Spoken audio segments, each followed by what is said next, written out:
Still Australian time, I see. Absolutely. What's going on, Gamerman? That's a good one.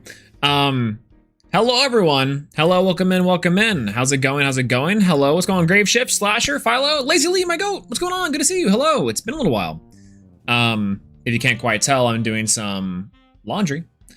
And I actually, this is a very strange sort of stream for me. As you can tell, I'm not in my Professor Swolax garb or gear, so it's not exactly going to be probably what you think it is.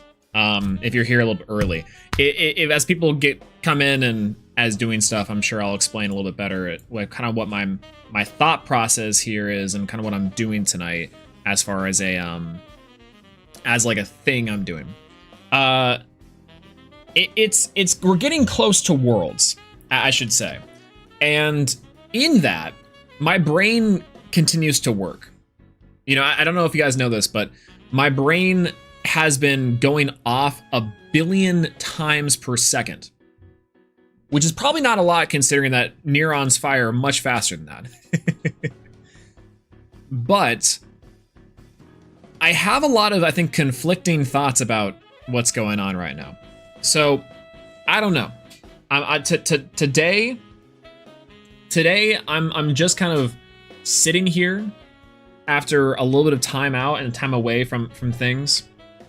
And as I start to get more active and back into doing Elestrals things, as well as the laundry, I think I have to work out some of my thoughts verbally.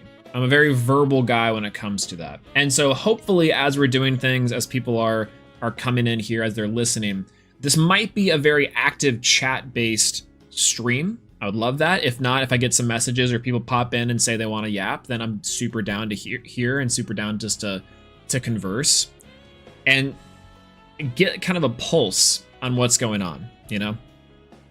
But yeah, really showing the swole. Hey, absolutely. Thank you. I've been trying. Did I tell you guys I gained 20 pounds in a month?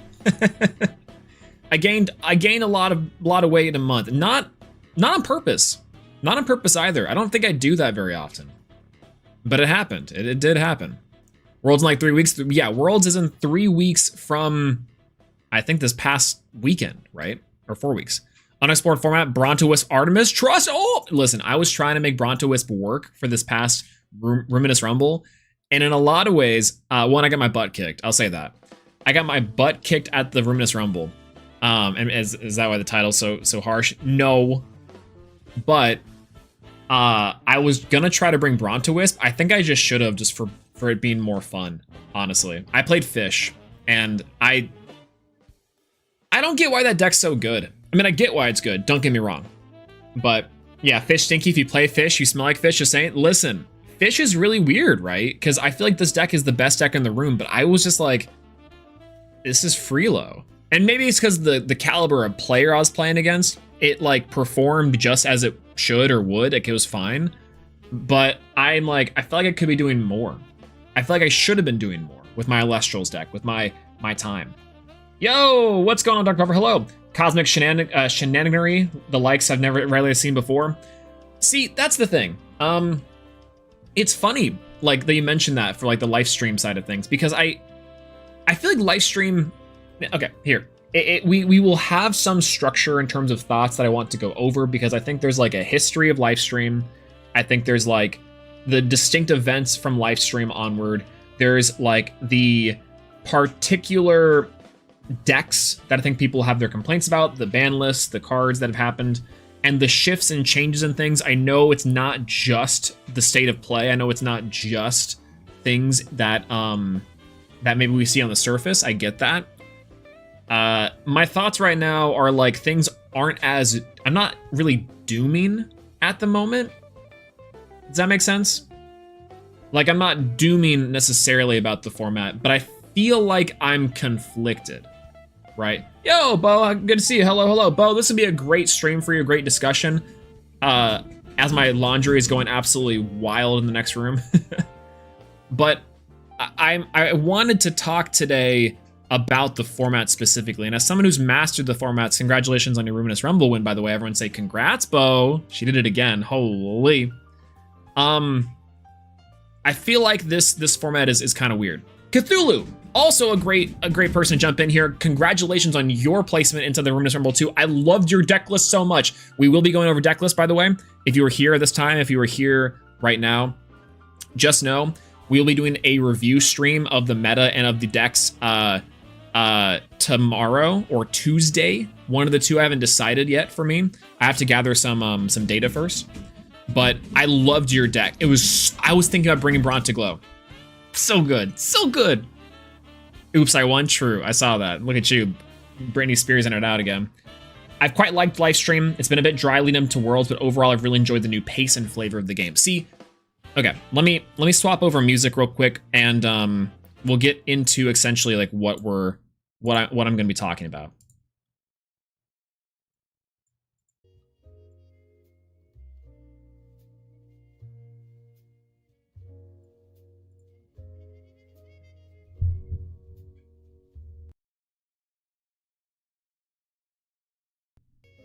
Okay, how's that? How's the audio here? Hey, 15 Ducks, good to see you. I judged the event until I passed out. Listen, I commend my judges, and I commend my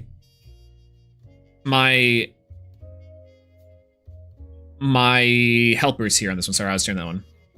Not so soft? Okay, is it too loud? Let me turn it down a little bit more. I can never quite tell.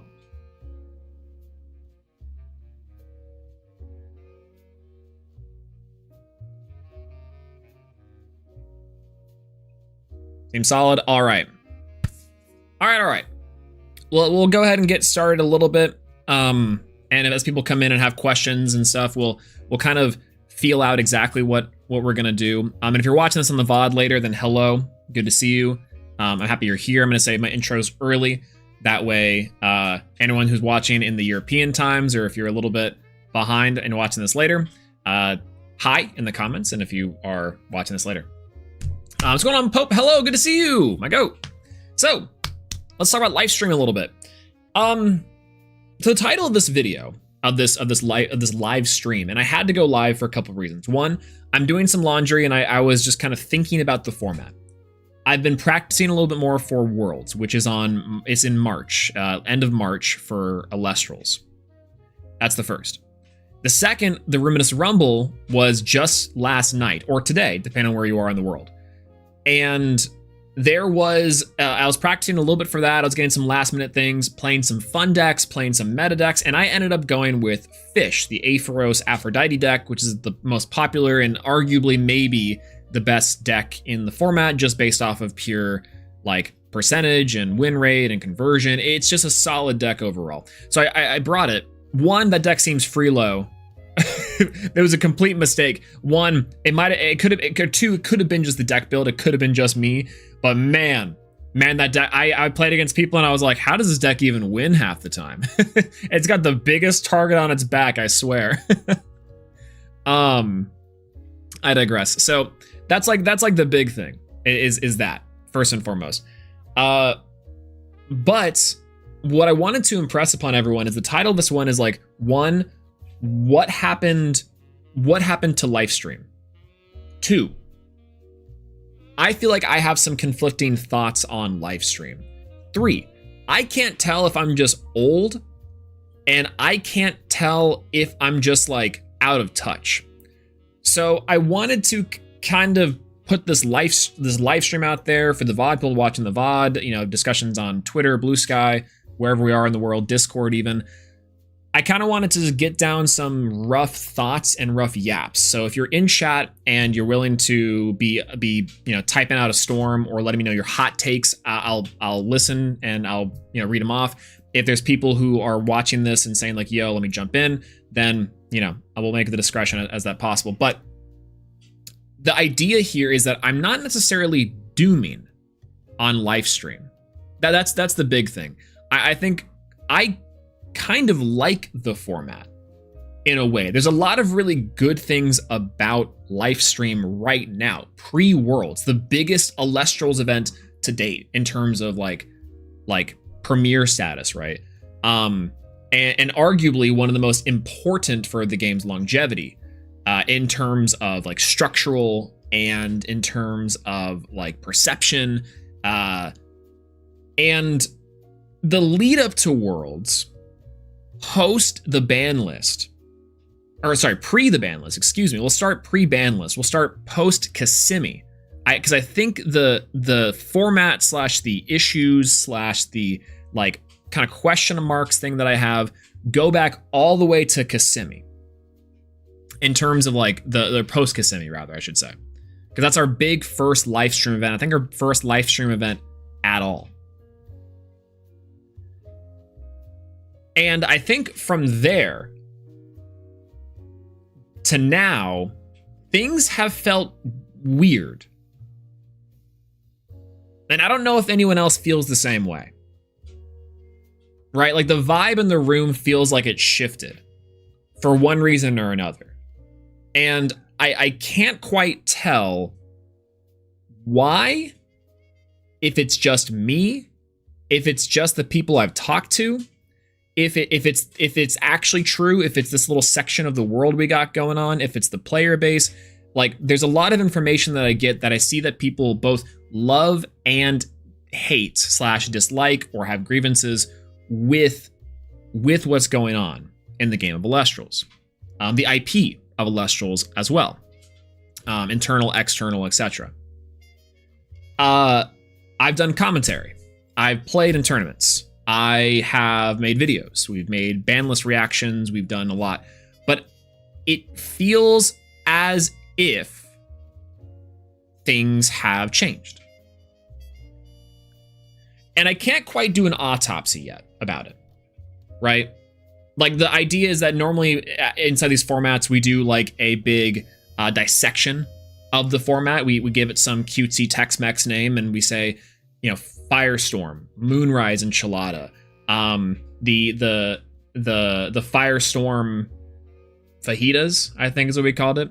So You know, there's a lot of things that I would like to say about Lifestream in terms of its format.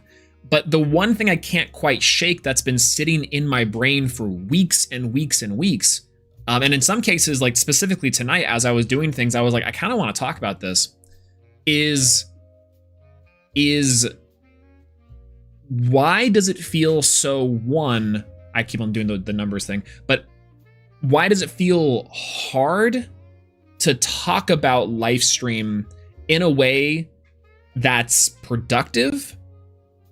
Why does it feel like Lifestream as a whole has kind of like, it has this like kind of wobbly feeling for me, where I'm just like, yeah, this is fun. I like playing it. I like some of the people I'm playing with. I like the times that we're doing. But is the excitement still there? Is the spark still there? And I think for some people, absolutely. But for others, not necessarily the case. And I can't quite tell if that's just because I'm old or because there's something actually going on. Am I out of touch? And so this stream, this sort of like thought vomit in a lot of ways, and similarly with y'all, I would like to kind of know, am I out of touch? Am I out of time? Am I out of my head when you're not around? Anyways. But yeah, right? It's kind of crazy. Technically the fourth live stream format, that's part of it, right? That seems like it could be crazy, right? Like maybe I need to do like the like a writing, or like a mood board or something. Yeah, you know my thoughts? Absolutely. Hey, listen. Is my goat washed? Yeah, am I just washed? Right? Like legitimately. Hey, how's it going? Wide reach and reactions across the spectrum of different people, perspectives, and limited clarity and a lot of feelings. Welcome to the community management. Enjoy your stay. Hey, you're telling me. Listen, I think it's crazy because as someone, like for myself, I tend to have a large empathy. Oh, it's bonked you guys in the face, sorry. A large empathy kind of first mindset on things. Where it's like, I'm trying to understand the perspectives, and this is partially because of the user experience and UI testing background thing, but it's like, it's hard for me to understand and grasp specifically this format. And it's maybe because I'm in my own way, my own like absence, in the way that like I haven't been streaming as much, I haven't been playing as much due to like a lot of factors. You know, the people that I'm around also too are also been busy. And so again, like I can't tell if I'm just out of touch or if there's something else going on. Yeah, it's kind of crazy. It's a little bit of both. And so my empathy radar, so to speak, is so back and forth because on some level, I also don't necessarily have an incredibly strong opinion on things like for example, the fish deck. I played and I was like, wow, that was pretty good. In the world's testing I've been doing, I'm like, actually, Elestrals is super sick. I've been having a great time. And yet, why does it feel different, right? What has changed? I mentioned this before in terms of the PowerPoint, the Professor Swolax of it all, that there's not a good like dissection I think I can do yet because I haven't quite figured out the root of that thought. Does that make sense? Like whenever I tend to step into the territory of those dissections, of the breakdowns, it's because I'm trying to make a point or I'm trying to figure out exactly my feelings on that topic. And I would be doing that tonight. I would be saying, let's go on that journey together. Here's what I've gathered. Here's what I know. But I also feel like right now I don't know anything. So there's that. Yeah, it's a combination of everything at once. Is it bad there isn't an official Celestial simulator that players can use and test for Worlds? Celestial should really make that. Well, hey, you're telling me. The vibe feels murky almost. Like there's hype, but there's zero hype at the same time. That honestly, that's not a bad like way of putting it, right? Like I'm excited for Sunstrike. Sunstrike's super sick. I'm like, yo, let's go. We do have a delay, and that's understandable. Like I don't think anyone's upset about that necessarily. Like you can kind of shrug that off and be like, well, that's manufacturing, baby. But like at the same time, like that's hype. That's super sick. I'm super excited for Worlds. I'm super excited to see everyone. I'm excited to play. I'm excited to have that card no longer be in my audio. I'm excited to have like to do Elestrals things constantly. The Ruminous Rumble was super sick. I love asking people to play and hop on. Building decks and theorying decks sounds like really great. And like that's been super awesome, right? And maybe it's just change, not necessarily that it's good, bad, or different, but or even that there's zero hype, but it's just that it's maybe changed, right? Right? I'm excited to play at Worlds, so I won't be competing. Hey, listen, those side events go crazy. By the way, hey, how's it going, Jake? How's it going? Hello, hello. It feels like the format suffered from the severe whiplash in so many directions for me. So that's a good kind of comment to highlight something, is that how do you guys feel about the different formats that we've experienced so far? Because Lifestream's had, I think Cthulhu's pointed out, 4 different formats. There's Kissimmee format, there's post Kissimmee, there's Like a Void, and then there's now, right? I think that's it. Like we have post Chariot, post Chariot format, post Kissimmee format, post Like a Void format, and then Worlds format. There's 4, right? I think. Yeah, it feels like base set to Firestorm has been all pretty much similar. Lifestream really rocked the boat, and now we're process of settling somewhere. That's also could be a really good point too. I might actually like come back to that point here in a second. Lifestream was ambitious, but a bit too ambitious in my opinion. I feel like the speed of the game, sped up the game a bit too much. Not a terrible thing, but overall it drifted too far from Elestrals as a whole. I'm gonna put a pin in that one too. I'm gonna put pins in these comments, that way I can like kind of as my laundry machines are knocking. How do I get out of this? There we go, thank God.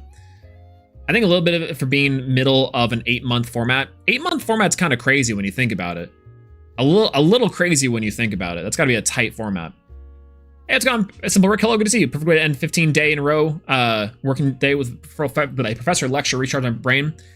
How's it going? And hopefully this can be a good conversation. We're doing a little bit more of a casual professor here, where so I mentioned this before. Normally I have like a big dissection, which we will be doing, but the format's not necessarily over, so I can't necessarily do like a big one.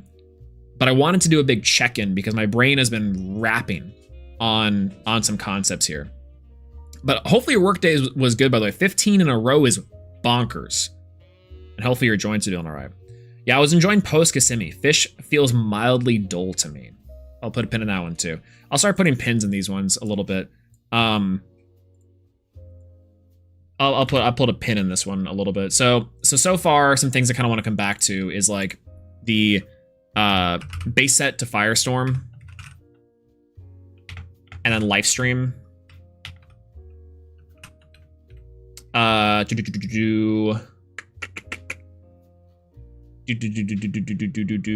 then similarly, Constellation mentioned like going towards Yu-Gi-Oh, which is I think will kind of play into that discussion a little bit.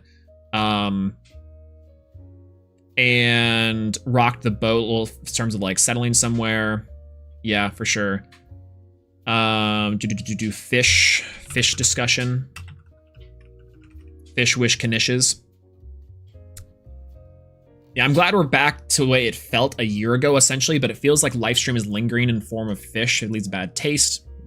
Some people are allergic to shellfish. Keep telling my friends this current format feels a lot more like Elestrals I got into and loved. And Lifestream was a big explosion, and how they got that then got thrown into when my LGLs finally got in a good house. You know, when I'm dissecting, we can make a bit of sushi. True. 8 months for a format is crazy long in modern card games. We'll talk about that too. So the eternal format. I guess this is actually kind of research, I guess, too, for the potential dissection that we might do. This actually might be a larger Professor Swolax. One thing that it was that your old professor used to have a lot more teeth. When I saw 5s as the problem, that PowerPoint was made the next day. But now I actually got to do research on it. Things are really getting complicated. I'm really aging myself here. But if Lifestream is deviated from normal Lestrals, just wait till Moths makes turn 2 games. Yo, I cannot wait for Moths. I'd love the Moths.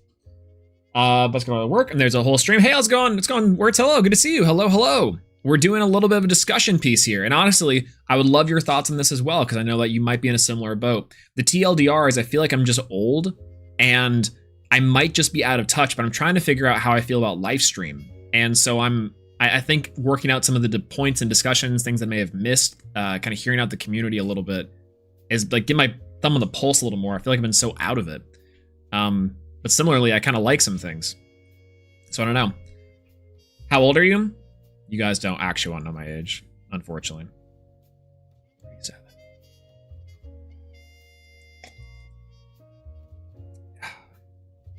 I'm almost 40.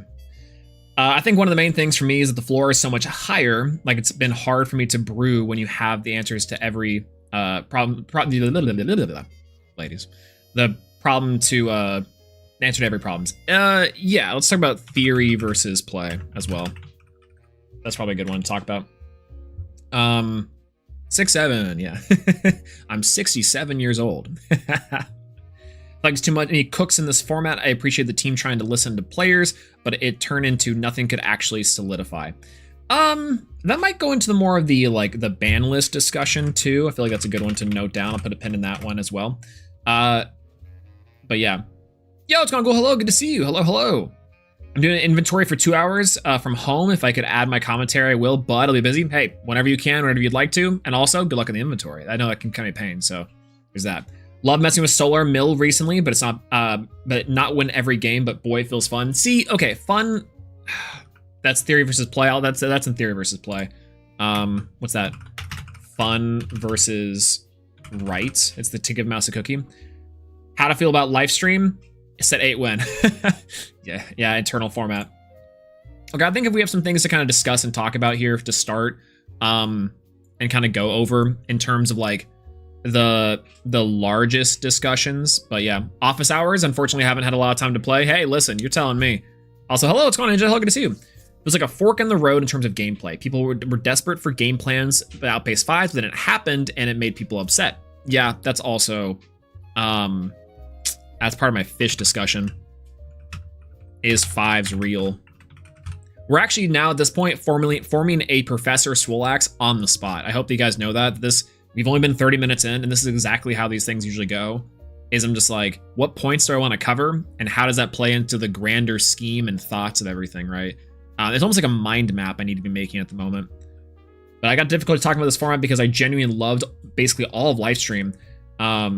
It's been after the Chariot/Hurricane stuff, but even still, I've enjoyed myself. Also true. This is TA Swolax a little bit. Yeah. Hey, shoutouts to Lee, by the way, and chat, and everyone say thank you, Lee, for accommodating for the future of our education. I know some of y'all out there are actual teachers, so I just kind of cosplay one on the online. I got my certification from the streets. You know, you should really call this office hours. We definitely should. I would probably wear this to office hours too, by the way. If I have tenure, what are they gonna do? What are the knots gonna do? Yeah. What does Swell do for his money? Currently, I mean, if I don't teach, that's a good question. Honestly, I don't do anything. My constant joke with my 9 to 5 is that I don't actually have a real job. My job is completely fake. It's conceptual at best. First opinion is that Fish isn't a 5s deck, it's a Swarm deck and the best draw engine in the game. It's a little bit of both, yeah, for sure. But yeah. Yo, Dr. Barber, thank you so much. Holy! For the 5 gift members, that's incredible. Thank you. I really appreciate that. Thank you. Holy! Let's hear for educators. Hell yeah. I really appreciate that. Thank you so much. And thank you for being so generous there. It's going, Nova, how's it going? Good to see you. Hello. All right. Let's kind of start here a little bit. On some of these opinions, because I do think that they are pretty valid to go through. So I'm going to start off with something that Cthulhu said real quick. So are you starting a teaching job tomorrow? Actually, everyone say good luck, Cthulhu. That sounds awesome. And thank you so much for doing the thankless work of being an actual educator. That's incredible. Lurking, playing League. Hey, good luck. I was watching PK play Pokemon Unite the other day, and it was actually a lot of fun. I was like, ooh, do I need to get back to MOBAs? No, I don't think so. I don't think so. Okay. Let's yeah. Okay, so first things first, it feels like base set to Firestorm has been pretty much similar. Lifestream rocked the boat, and now we're in the process of settling somewhere. I think that this is a very interesting point that is very true.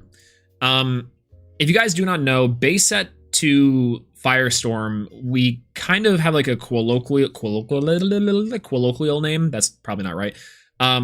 Where we call it the eternal base set theory, right? Or extended base set theory, where oftentimes and a lot of times the gameplay or the formats did amount to the first format All-Stars, which in some way is in line and on brand with like the idea that Elestrals had with its design, not instantly invalidating decks and making things just completely like out there, but instead adding new tools and building upon the fundamentals that Elestrals proposed within its first set, right? And maybe just adding some new things on top of it. So the first like session, if you want kind of like a jam session really for Elestrals, was like base set, Frostfall, Daybreak, and supposed to be Moonrise. It's like supposed to be the end of it, right? Obviously, Divine Champions Firestorm introduces a lot more new concepts and some new things that we are seeing expand upon in these future sets. The big critique at the time of Firestorm, I remember making this and having this discussion a little bit with Dan, A-Drive, in the pre-Kissimmee video where I talked and kind of interviewed about the Like Void hit, some of the new age stuff that was going on with Elestrals and how Lifestream was kind of this turning point, is that Firestorm didn't quite push the needle enough from its previous sets, right? And that, I feel like, is maybe the most poignant thing to say about Lifestream and Lifestream format, where it's like Lifestream is so much different from the previous Elestrals formats. And I know that turned a lot of people off, like that's kind of the thing that I also hear is that, it's Elestrals feels like Yu-Gi-Oh! Elestrals has changed how it has felt a little bit too far from Elestrals as a concept or as a thing to enjoy, as a thing to play. I do disagree with that sentiment. So on the part that I agree with, the part again, like Lifestream right now, I feel like I have a lot of conflicting thoughts, and this is maybe the one of them, is that the first thing is that Lifestream good, Lifestream bad, why? Or Lifestream different. And the first thing is that Lifestream changed a lot of things about Elestrals. It introduced a lot of really things that I personally really liked. The speed of the game, I think post Kissimmee, I was fine with. I feel like that was really cool, at least for me. I liked the game plans, like the things to do. I think that fives were still kind of there and you could still tempo and do some stuff. But ultimately, we had the star of the show being these heavy focus on game plan and theory, right? The big example I can point to that's maybe a little bit overtuned was More Frost and Caleb's win with More Frost Iwooly, right? That was a complete Frost game plan deck that was really cool and on like no one's radar for a while, which is super sick. Now, I think technically Kier as well took the Blizz Trick side of that and the Iwooly portion of it, but I feel like Caleb's list was like a perfect amalgam of like the things that Lifestream would end up being a signature for.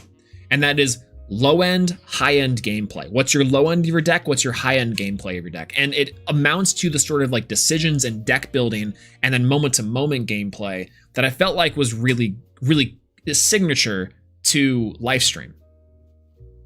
Before that, you could pretty much play Suite of Good Guys and counter runes for most portions of Elestrals, right?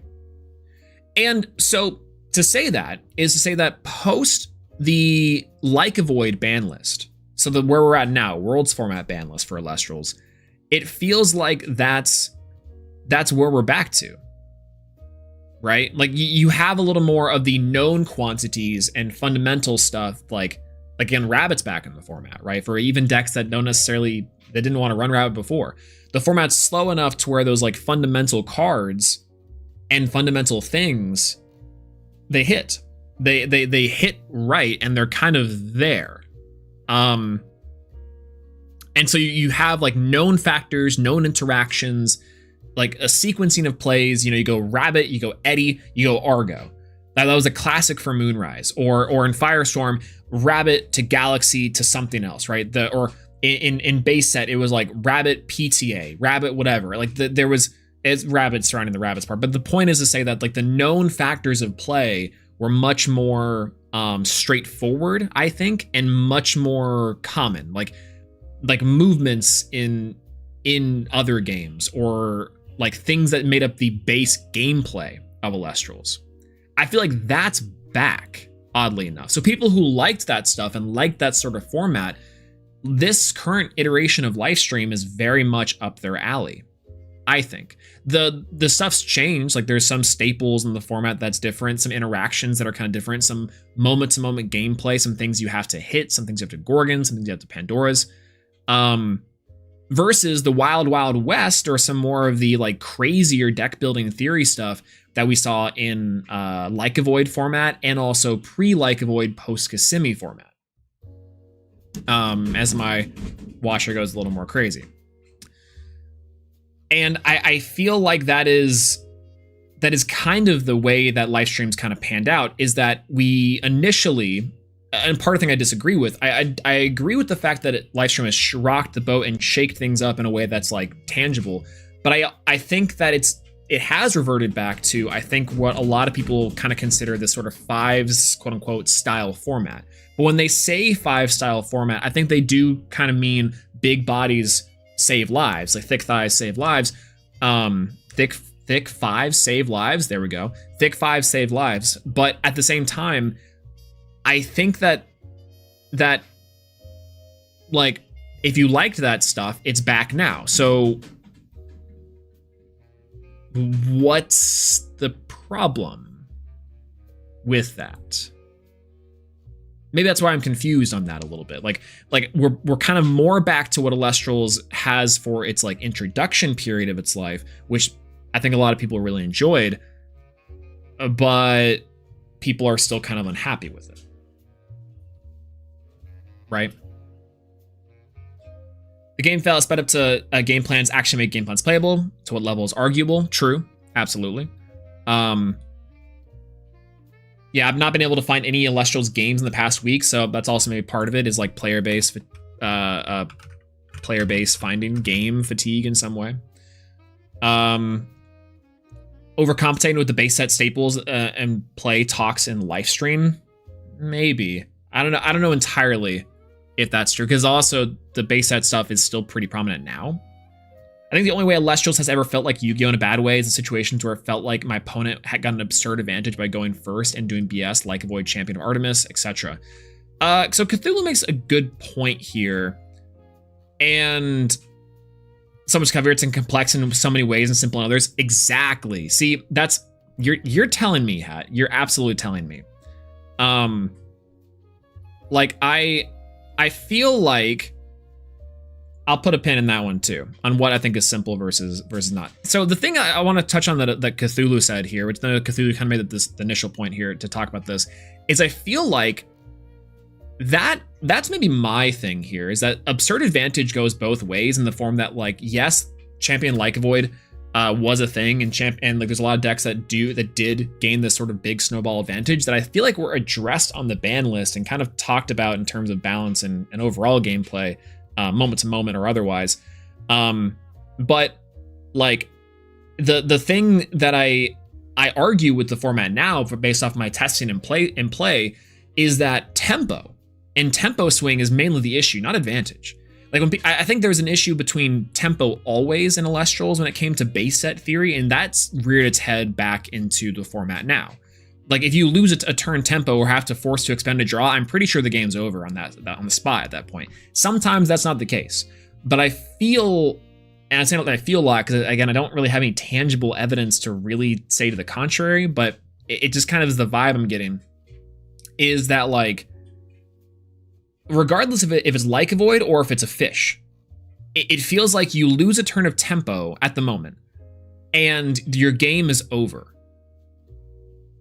Like the comeback tools, the defensive play, the counter rune suite, like how many times has your opponent gone like set 4 or set 3 and it's felt like insurmountable? And part of that is because like either going first, going second, or otherwise you now have like a game of tempo you're trying to take back from your opponent. But after you lose that, let's say your board gets broken, for example, like you go fish something, cryoblast the fish, and then now you're having to play chicken with Argos. Like it feels in some ways competitively very satisfying to play around those things, play through those things, and that's super sick. But on the other hand, it feels like that can be overly punishing for a lot of players. And I think that's maybe the issue with what Like a Void presented was not necessarily the fact that it's, you know, overpowered from advantage standpoint, but more from a tempo standpoint, is that there was not a lot of ways that you could have came back from that scenario. And so now I feel like that is still true, but in the way that base set had that problem where you could, the FTK, the first turn kill, the OTK, one turn kill for Elestrals back in base set was 2 dudes, 2 Elestrals, and a face down Shield of Achilles, or like a PTA. Like if you can't stick a guy and you can't simultaneously break one of them or start to get a foothold somewhere, that's over. Like that's like that the game is over at that point for casual players and competitive players alike. But yeah, decks currently look to affect tempo in 3 ways. True tempo, decks like Fish to aim to develop and maintain consistent amount of pressure over the game. True. Disruption decks don't care what pace they play, but it's not quite the opponent's ideal pace. Then there's Whiplash decks, which look to keep pace to bait resources, then drop a massive tempo swing. Thank you, Bo. God, shocker, the game designer knows what they're talking about. Thank you, Bo. God, that true. Yes, absolutely, right? That's the part that I think is missing. Is like there are that, and that's kind of always been the case, right? Like we've had Trifernal and like some of these bigger kind of combo style decks, or Chronodile, something that the Australians really specialize in. Is like sort of like wait, okay, don't tell me, and then they drop their big thing, right? Funglo, the Whiplash deck too, yeah, like some resources, then you pop off your combo when it's safe. I feel like that's fine, and that's kind of the way that a lot of things work in that, right? In a very RPS way, that's so true.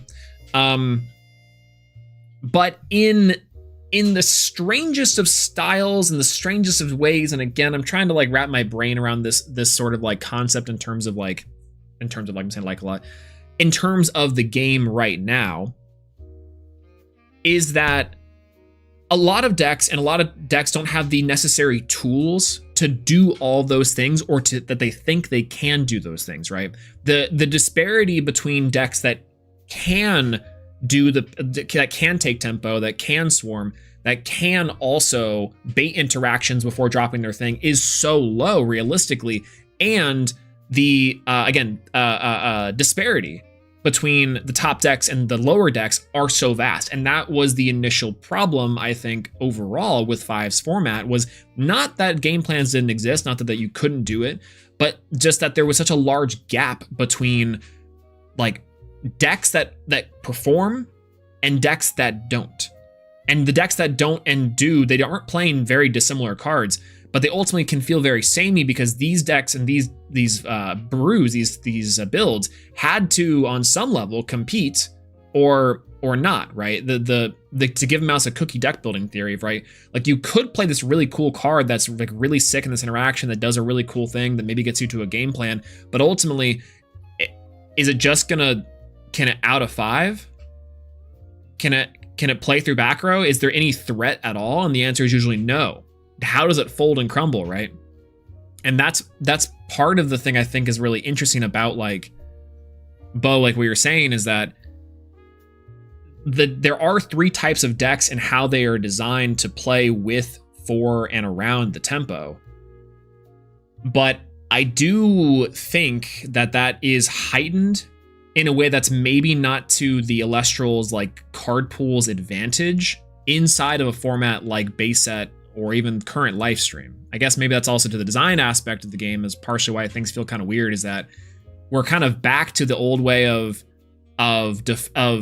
when that foothold is stuck, the game is pretty much over unless your opponent just like bricks for a couple turns in a row.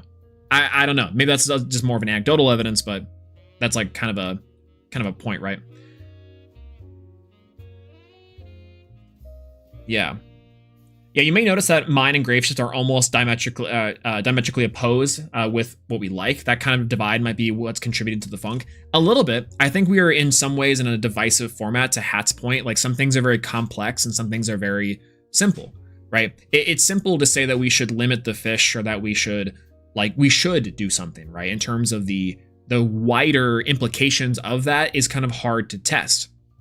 On top of that too, like, yes, there's considerations on the balancing level for moment-to-moment gameplay that do come with like the new set stuff and things that are testing like long-term. And as the Elestrals card pool gets bigger, that's something that kind of has to be considered. On that too, there's also some like player stuff there as well, right? Like, I think one thing to note about, let's say, theory versus play, like talk about this point a little bit, which was, and I cannot remember who made this point earlier. I probably should have taken screenshots of the actual, like, like the actual, I think it was Clever Plant. Like, one of the main things is the floor is so much higher. Like, it's been hard for me to brew when you have to answer problems every single turn, right? It's like you're almost forced into certain categories of play, kind of what Bo was talking about with like your deck has to be one of these things for you to be able to do anything, period. And that can feel really bad.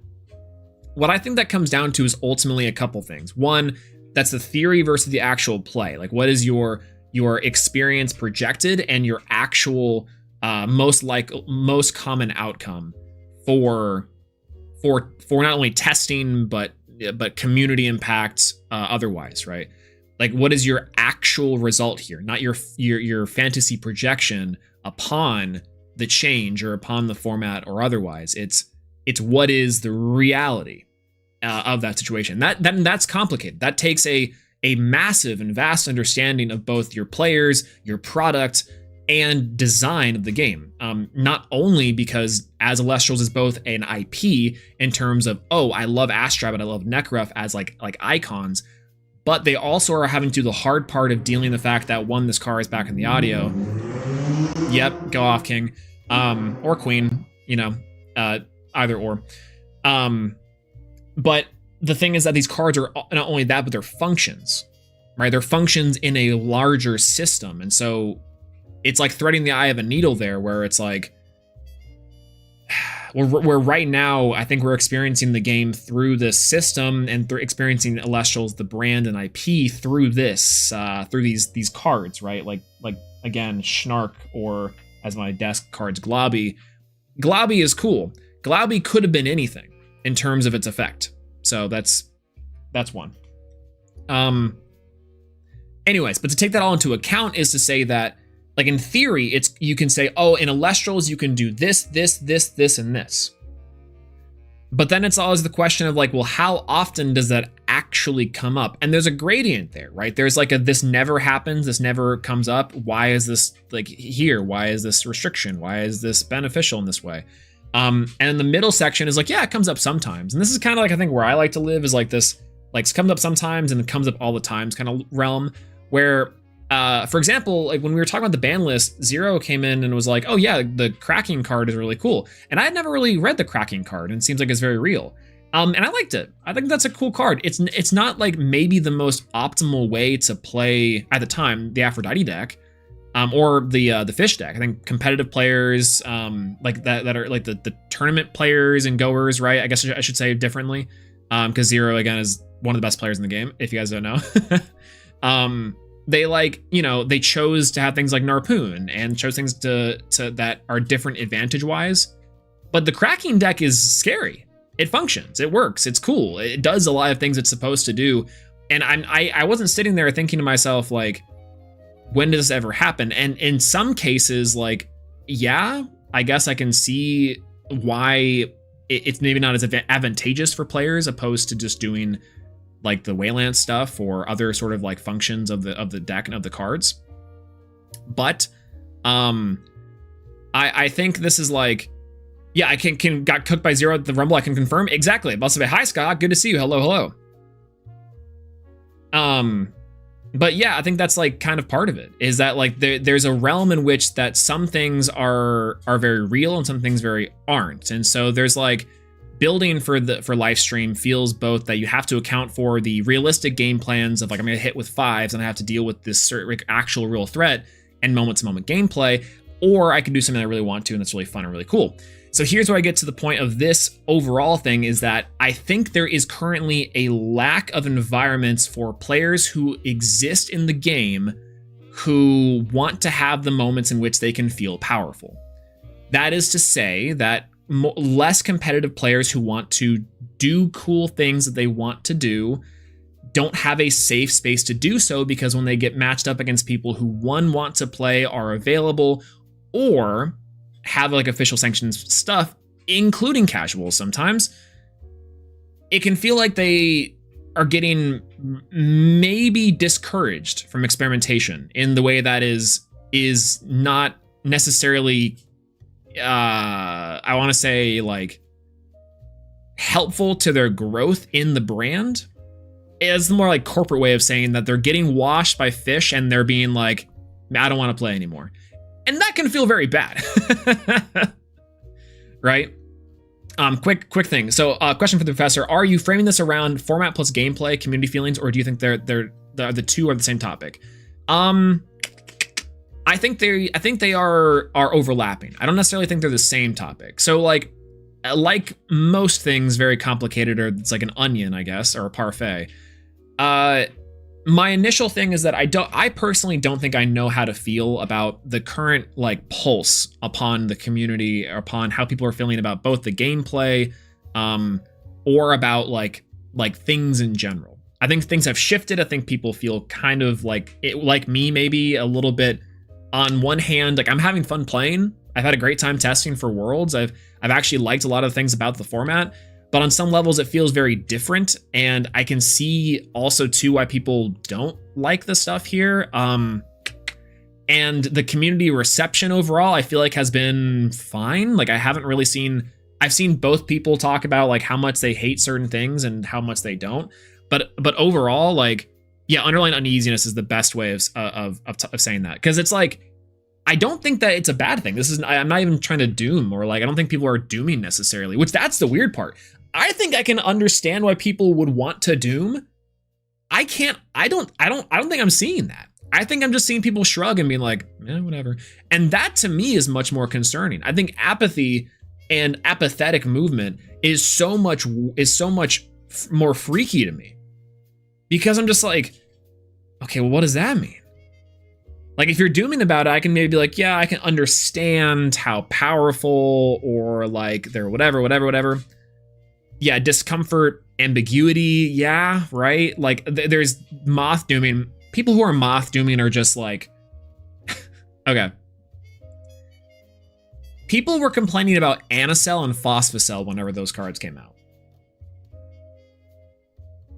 Nothing phases me anymore. Like when people are like, yo, they're giving Thunder more support. I don't understand why they're giving Thunder these cards. Oh my God, these are going to be so crazy. Yeah, Royal Lotto's gonna break Kissimmee. Like, oh my gosh. Oh, geez, are you sure? Like, are you sure? Like, not to John Cena a little bit. Are you sure about that? Like, yeah, nothing is better to off ramp than apathy. Right. The slow burning death is bad in almost every single way. But yeah. To go back to something that Bo said, the problem I think is that I had with post Kissimmee was that the decks should be fixed in the Whiplash category, like Wooly and Lock were being played as tempo. I think decks should be allowed to have a couple of different game plans that lie in different categories: fish, tempo, and even lock combo. But when the game plan crosses the line, it becomes too much, in my opinion. Yeah, and I think Tro kind of builds off this a little bit. And despite Dionysus and Fish being slower in early Lifestream, it is way faster than Firestorm. And both these decks are still invalidate a lot of older decks, deck ideas, just how Lock and the like did. Yeah, I think Doomin has passion behind it. Listen, if you're fighting with the day the day that I stop yapping on here is the day that I would be worried, because at least at that point I can say that I've stopped trying. And that's a scary thing, because I tried everything. I try my hardest and my best to death at most things, to my detriment. But, you know, y'all aren't my therapist yet. Yeah, apathy has felt is also definitely a consequence of current drought, both premieres and new cards. There's not a ton to do with Elestrals right now, especially if you don't plan on going to Worlds. And on paper versus practice is a huge factor in some of this. Something can read as crazy, but in practice it can not concerning, and vice versa. Also true. And one of my struggles with the game getting faster is how much going first has been outpacing going second. Why would I ever choose going second in this game? Yes, that's kind of been the issue. Like, there's decks you can play that do that, by the way. There's been kind of a lot of fun ones, but that takes like a little bit of time to practice. And also, to Clever Plant's point, they took away Hurricane, and they took away a lot of Hurricane. We don't really need. We do have to kind of talk about why we don't want that card. The liths or overly punishing in some ways, you know, in pretty much every way, and help both going first and going second. But like that to me strikes as like defensive play is really strong, and in some capacities we are better than we were. I'll bring up this point too, where like the 5 discussion and the fish discussion is real, where it's like I mentioned before, set 3 pass in terms of like a game state is sometimes insurmountable when it comes to the current card pool and the current decks, I think, in the meta and that are being used. But I do think that similarly, it is easier to break boards now than ever. Not only do we have the destruction in terms of runes, counter runes, stadiums, like everything's in play. You also have like the added chicken game of Argo and Shield and Tip. Like there's so much things there. The fish help do that extensively. Like the best decks can build and break the board on the whim. People are teching in things like Gloombat and doing Ascension stuff with Boombat. Tadpuff was definitely a way to do that too when Lockagon was a little more prevalent. Again, there's like design implications there. Morfrost as well can do that. The thing is that I find interesting on that note and on that topic is that decks, I think, don't have necessarily a big problem going second in some capacity, but it does require those decks to have those specific decks and those specific strategies to have the speed necessary to outpace the counter runes. That gets into a whole discussion about the counter rune balancing and sort of how this game does have a little bit of a problem of its defensive core and the offensive threats to combat and punish that sort of style gameplay effectively. Because in theory and ideally, we want to be able to have this good push and pull between a player who is able to time their counter runes correctly versus just having and sitting on them forever and then just being able to just say, no. Like prohibiting and stopping gameplay and progress of the game has always been kind of the issue. Lavalith was a card that actively punished progressing game states. And that's scary, right? That's kind of an issue. Yes, it did enable players to also help combat and come back from things. But in a weird way, it did say, don't commit, don't overextend, and because if you do, you're gonna get mega punished. That's like the design balance portion of it, right?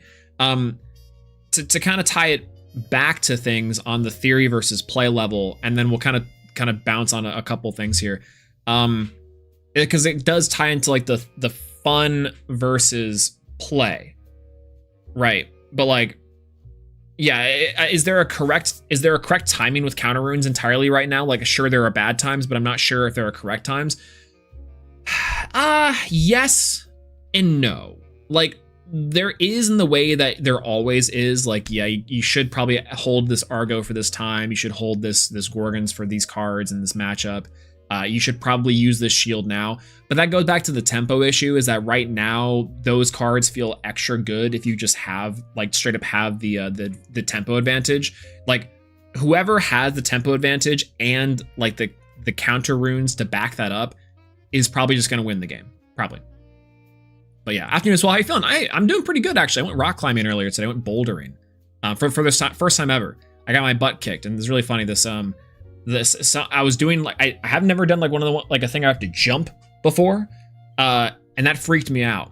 But I did it, and it was fun. Right now we're yapping about the kind of malaise I've been feeling about Elestrals recently. I don't even know if I'm using that word right, but I feel like that's been there.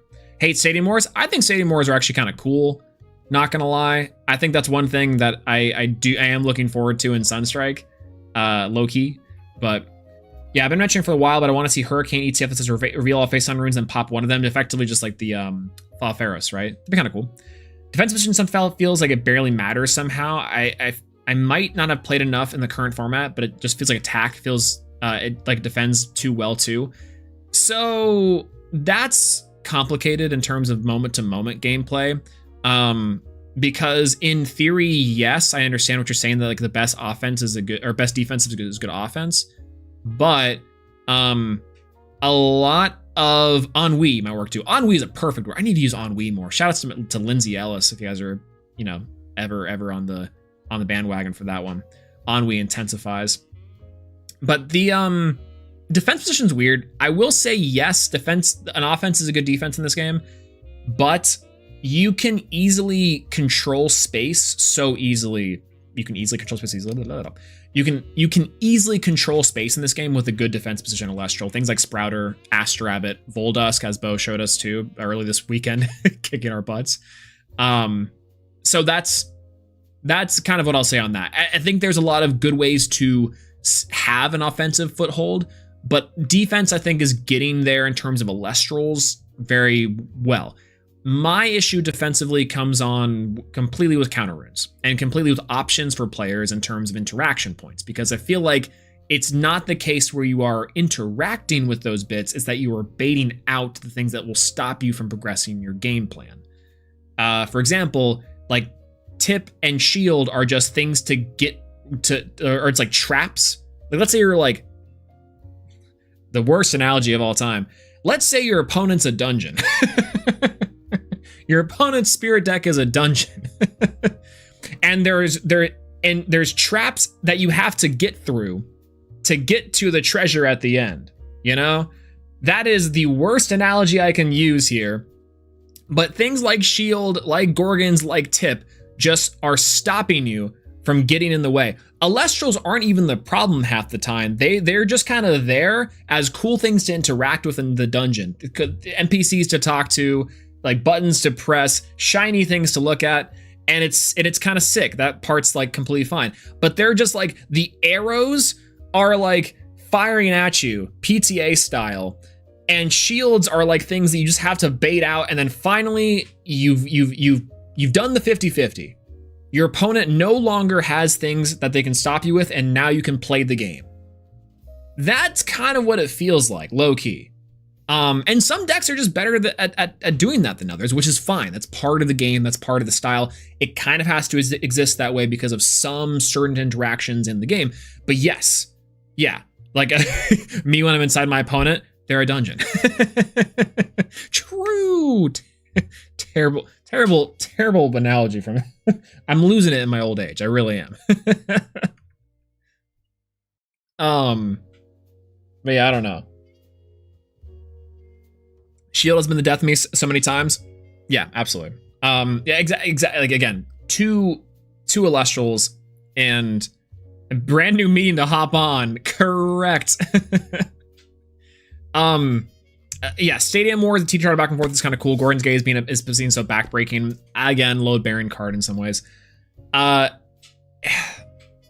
Theory versus fun. This is kind of, I guess, a good end point on it, is that like there's a lot of interactions in the game and a lot of really cool things to be doing in theory.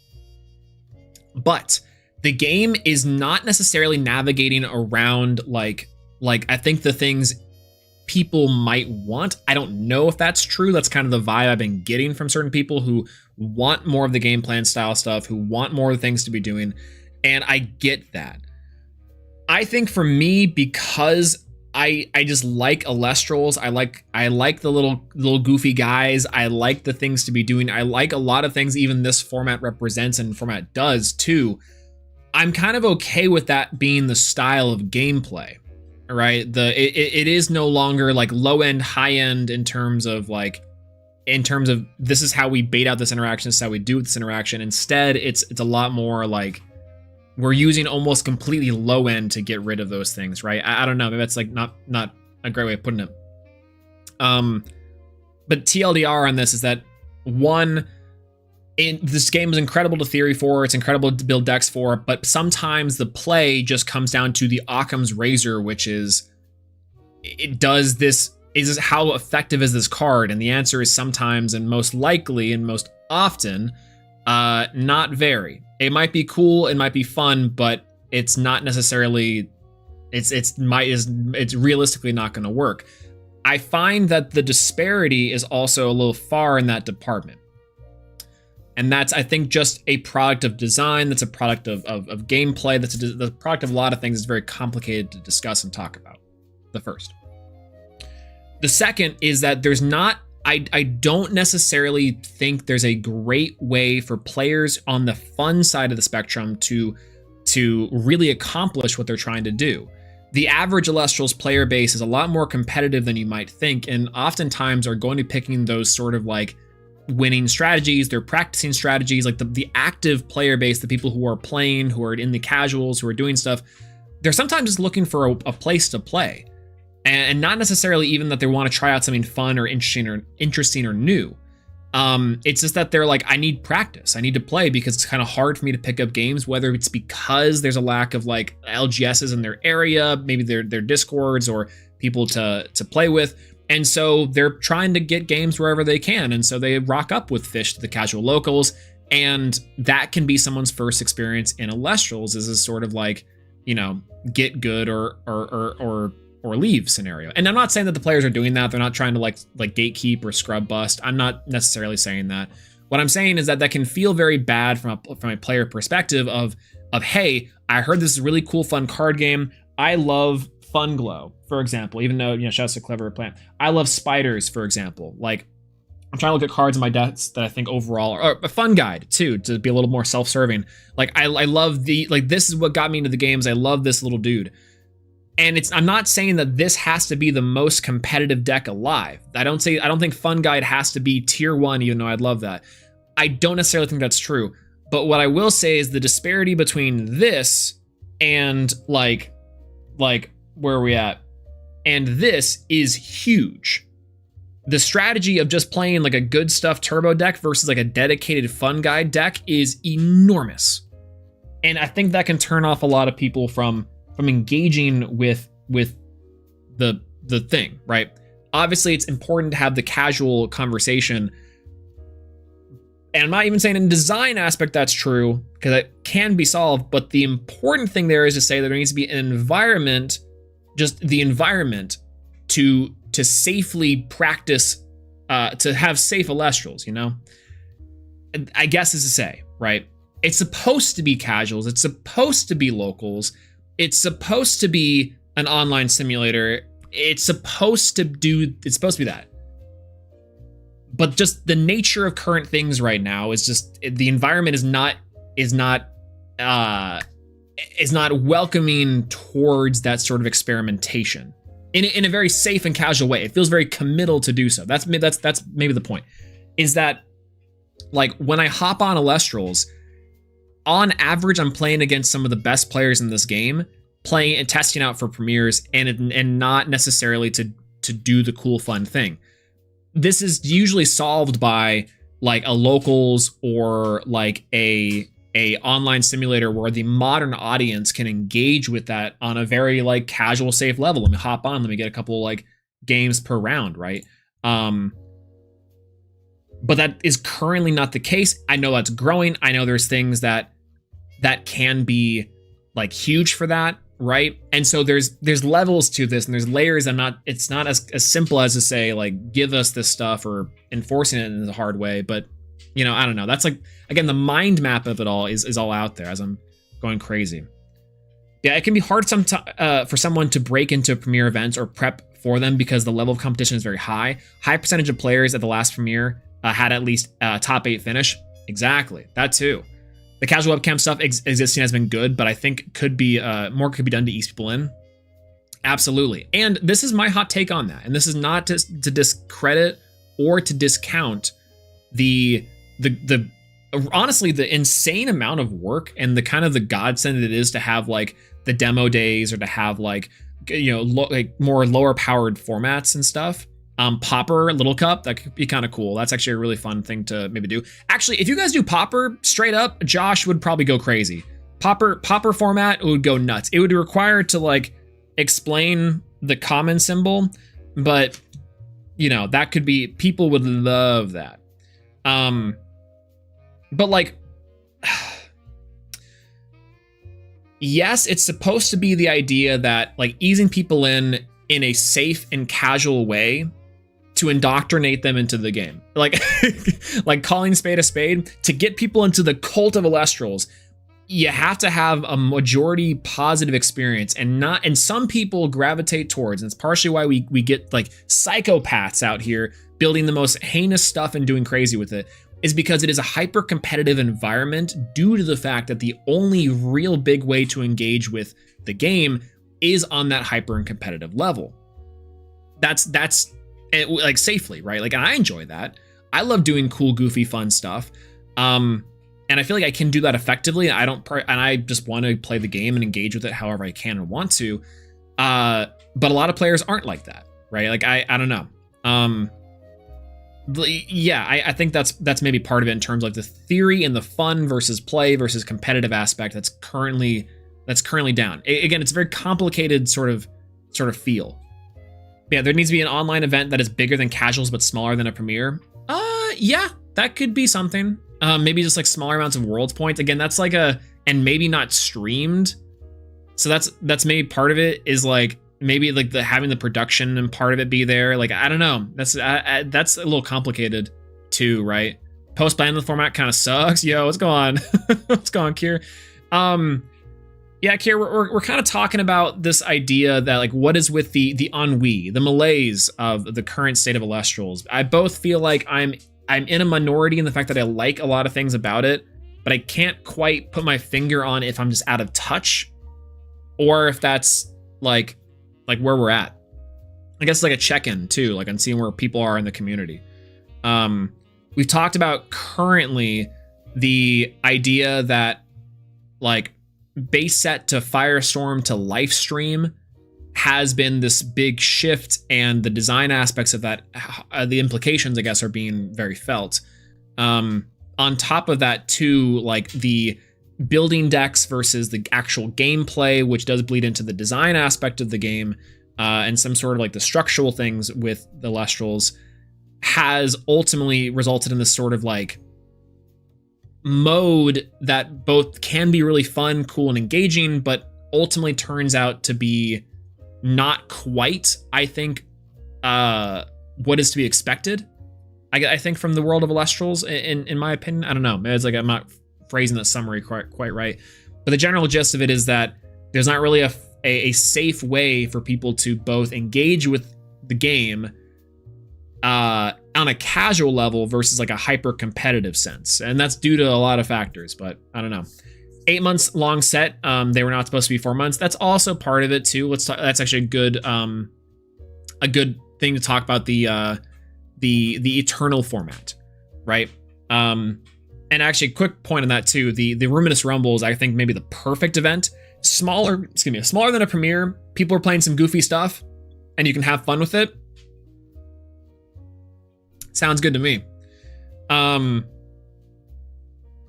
yeah. So the Manufacturing Nightmares, the Eternal format with Lifestream, I guess we can talk about it too. Needs more PNMs? Talk to Joseph. The PNMs were such a good. The tournament infrastructure for that to exist is really important and absolutely needs to be the case. PNM's strongest was like the only reason why I brought Sunburn and some goofy stuff too. The Ruminous Rumble is an amazing event. Always like super down. Like I scrubbed out like yesterday with it. I went X3 and it was so, but like I had such a great time. It was fun to be with people, talk to people, to have like a kind of middle ground between like this one was, I think, also partially worlds testing for people, kind of. So it's like maybe a little bit more difficult. Again, going back to the hyper competitive of the player base. He has a whole ass child though. I would hope he had a whole ass child. I mean, like a half ass child would be scary and a medical emergency.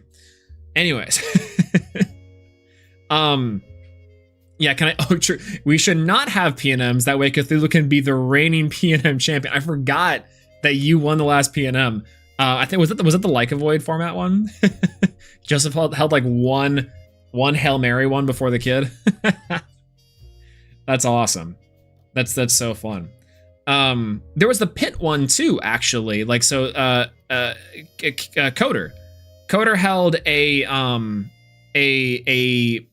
stellar Arcalith, like invitational or kind of like a top 16 from the pit. That felt like it was very chill. From like, I mean, people were playing real decks too, but like I feel like that's like also like a really good one too. Again, maybe it has to be more like the community and creator driven sides of things, and we maybe do need people to do that. But that seems inconsistent, as like I should say, as we maybe have pointed out, and kind of difference between.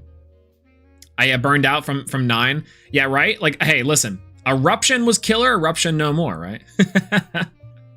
Yo, what's going on, Josh? Bean Soldier, how's it going? Hello. Good evening. Good to see you. So, okay. We've talked about the theory, the play. We've talked about the shift in Elestrals kind of base set through Lifestream, kind of the implications there. Let's talk about the Eternal format with the sort of 8 months of Eternal format. Right now, as of this stream and as of recording and as of talking about things, we don't have 8 more months of Lifestream to go. We have maybe another couple 4. Yeah, but yeah, what's going on, Joseph? What's going on, BTLO? Good to see you. Hello. My ass is gonna seriously have to start up the PNMs. It's gonna have to. It's gonna absolutely have to. Did you hear my whole child joke, by the way? I thought that was pretty funny. But good to see you. Hello.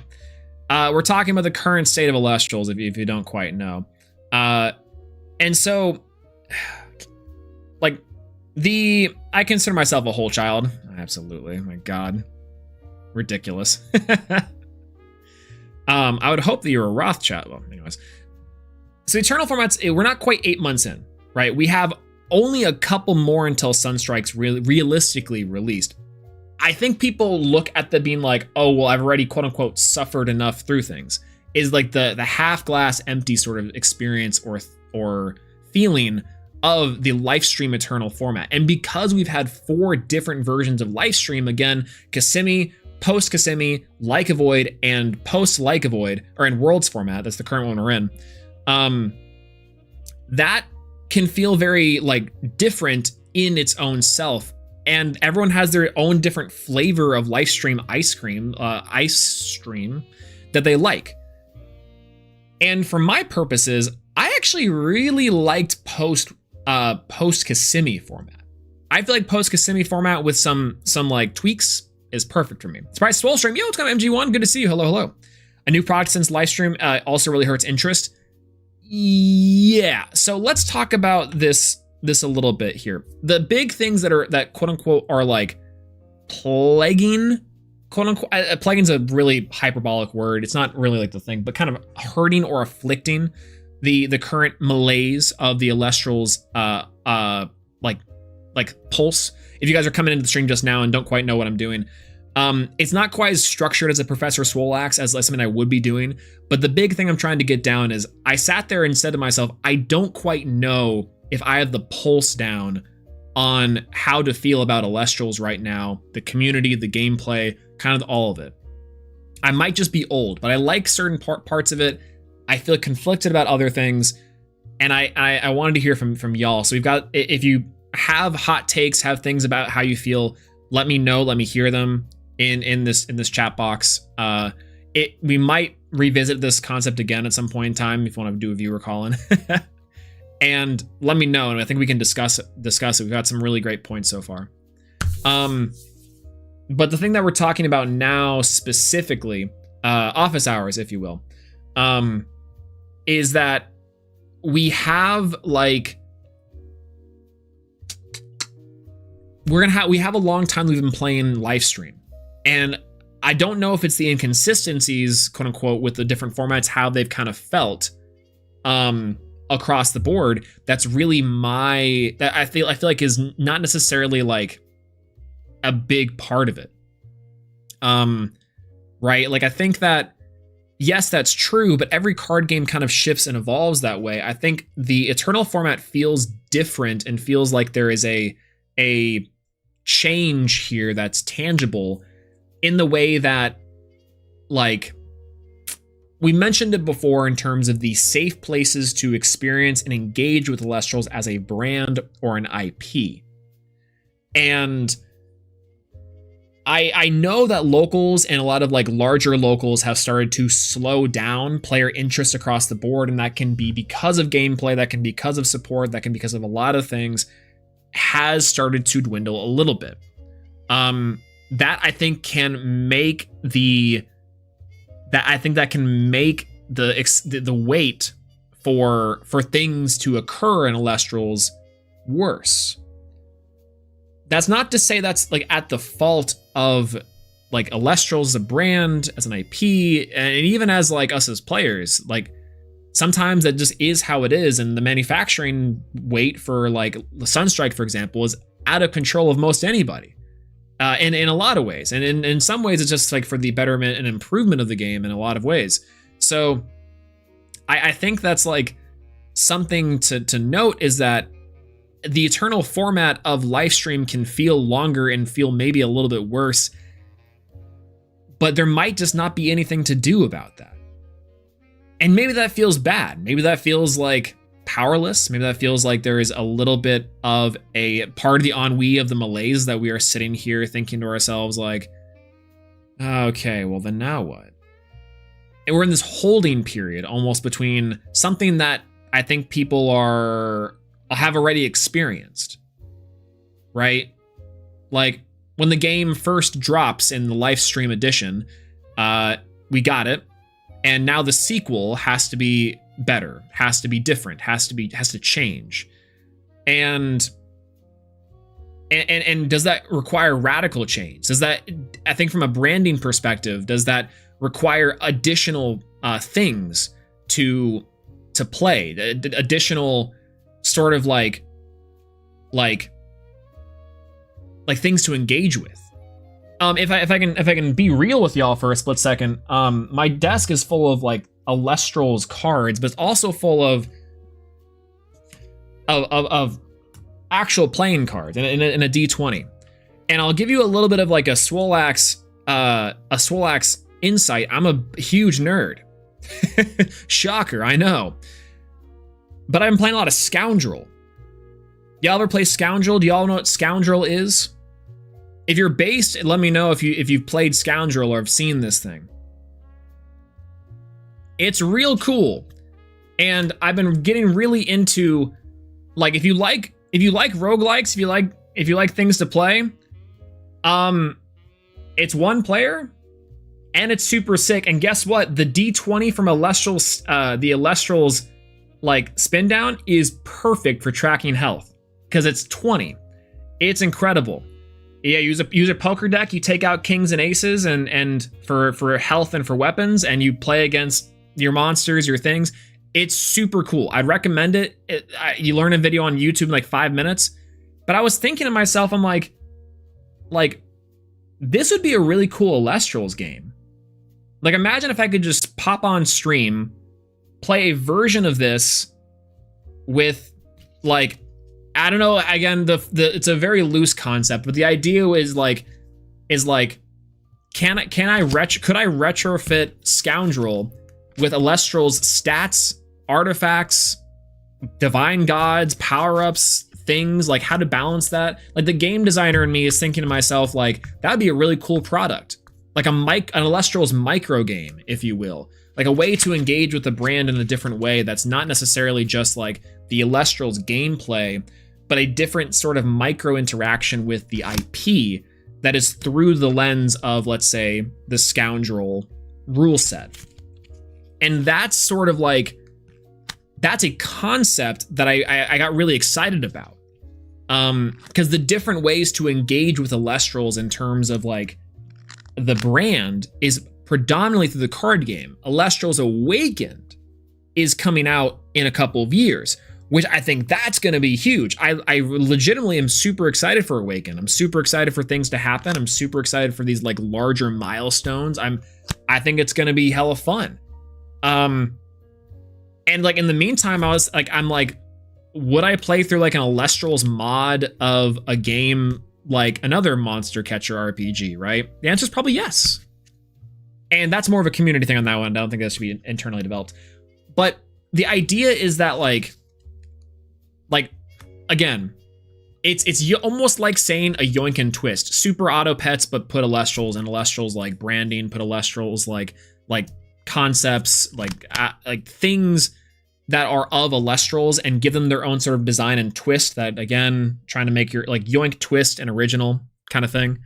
I'd play the hell out of that too, and engage with certain cards, certain of the IPs, if you will, products, little Funko Pops, little things of the Elestrals that I like and enjoy. Like maybe I love Glaubby in the card game because Glaubby does the cool thing that I want it to, but maybe I fall in love with a different Elestral because of a different thing.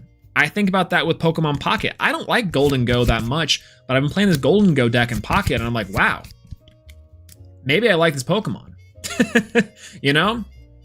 And that's classic Monster Hunter or Monster Catcher, and like I think brand experience is like as I engage with other things of the brand, I might like different aspects of the thing. I might say to myself, oh, I don't like some of the Gen 5 Pokemon, but I like them in these instances, or it kind of like adds on top of the cake that I'm the dungeon. It's the dungeon thing again. It's the dungeon thing again. Like I'm making a bad analogy. But the point is to say that while we are in this holding period between larger Elestrals checkpoints in the card game, currently one of the only ways to engage with the brand and the IP, it can feel worse because it's our only association with the thing. Like it's the community, it's the player base, it's the cards, it's the stickers, it's the product opening, it's the card game. And so this is not necessarily a critique or even necessarily say this is a failure, because it's a hard thing to develop, a hard thing to do. There's many layers to this, even to product rollouts, and it's not as simple as to say tomorrow put out like an Elestrals online coloring book where if you click and drag and do cool things in there, you have to design those products, and it's a whole ass thing, right? It's taken Nintendo 30 years, and Elestrals has only been around for a tenth of that. But it's like, how do you get rid of the eternal format when the eternal format might just be around forever? And the thing is like, yeah, generally half the reason I end up on Thunder is because I won a Zaptor plushie on MBT's live stream. See, you find different ways to the different things you love about something, the proximity to the product, to your person. If you think about Elestrals as a growing, developing person, or if we can anthropomorphize this thing, which is dangerous, by the way, just going to point that out there in terms of companies, in terms of brands and IPs.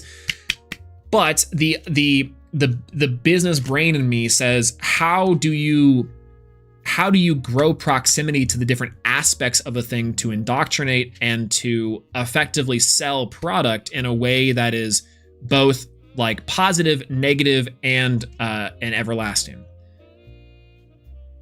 Very roundabout way.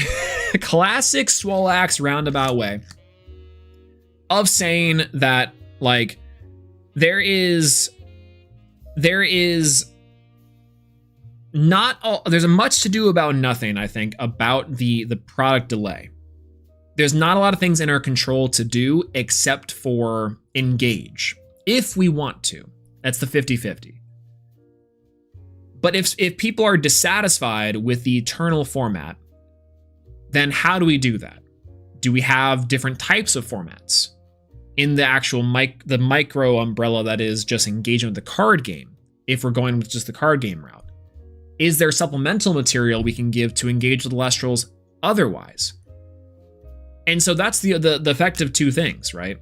Is that if the new thing for your main line, aka the card game, is much to do about nothing, you kind of just have to wait, and you're in this like point, then the question has become like, well, how can we retain? How can we maintain? How can we keep the juice going a little bit? And like outside, and like how can we make it interactive, right? The Illustrated animations on the lore came out, they're really cool. I hope they do more. Also, how's it going tonight? Hey, how's it going? Doing pretty good. We're talking about the Elestrals, kind of state of Elestrals, and so to speak, and kind of what my thoughts are, and kind of everyone's thoughts are about this sort of in between period. Again, like I kind of frame it in the way that I think I'm just like, I have not been able to formulate my opinions, my thoughts. I've kind of been sitting here on it for a while, and I haven't quite come to a big conclusion on this. And one of the things is like, I might just be old. I might just be old, and I might just be someone who is like out of touch and out of time, and out of my head when you're not around. State of Nexus address. My fellow casters. No. I can't believe Swole is washed. I'm sane. Literally, is my goat washed? That's literally all this conversation is, right? Is like, am I just a boomer?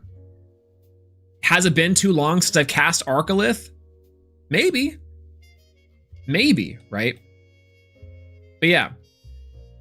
So like, Elestrals Monopoly variant. You joke, but I be buying properties up on the Coliseum of Ares all day. Absolutely, that's the most likely one. Back right corner. That's the property spot. That's the best bang for buck value that you could get there. I'm getting stuff at Temple of the Moon. Giving me Temple of the Moon stocks gonna be huge. Column Vary stocks. Putting hotels on those ones. If someone would test with me, he wouldn't be washed anymore. True. Hey, listen. I think I have a routine for this stuff, unfortunately. And also very true. Are you wanting to talk about the Rumble in more detail today, by the way, or is it gonna be later? We're gonna talk about that tomorrow, actually. Tomorrow and tomorrow or Tuesday. It'll probably be tomorrow, I think, because I might have something on Tuesday. But more than likely, it's going to be tomorrow. We're going to be going over both the 7th premiere and the Ruminous Rumble and giving a lot of like flowers and props. Unfortunately, Lunar will be the purple spaces. Dang, so true, actually. Wait a minute. True.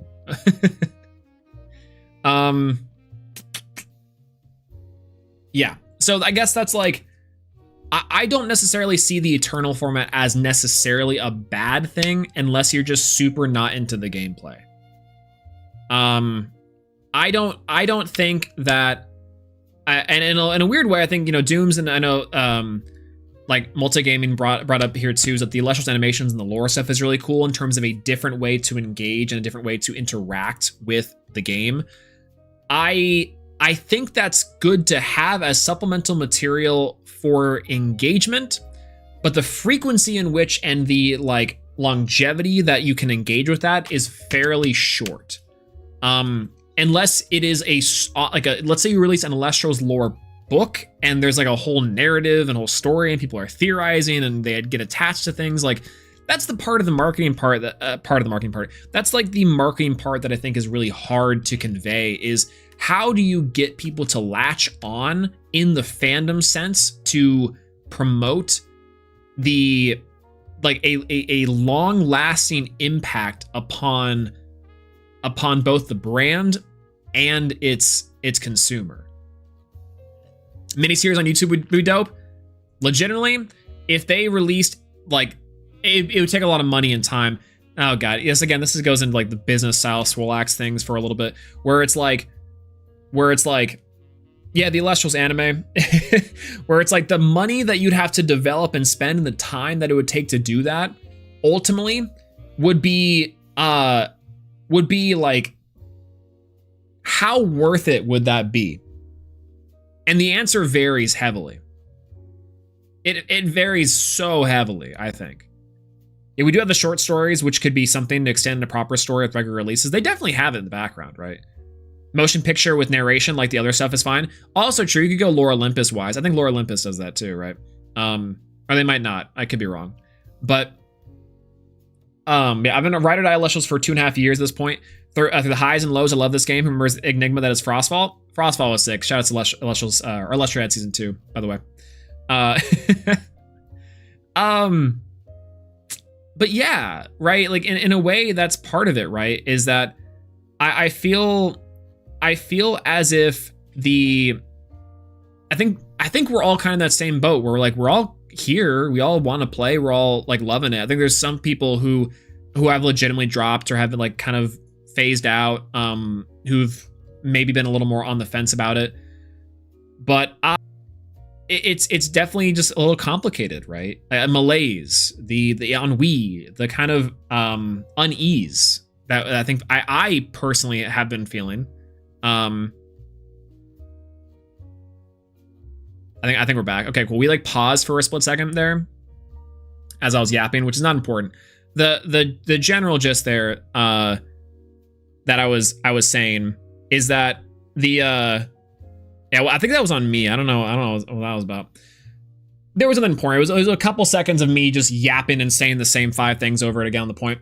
The Eternal format. To close out this point just a little bit, the Eternal format I think would be fine and be okay if there was different things to be excited about and different things to engage with on the either 1, IP level of Elestrals, or 2, going back to the safe spaces to experiment and try out new cool things inside of the card game of Elestrals, right? Not just like the branded IPs. I propose micro games in terms of content, but then that's self-serving. So that's part of it. I don't actually think that the issue comes from time, right? I don't think. Yeah, PK came in here and toggled the lag switch as I was like, go.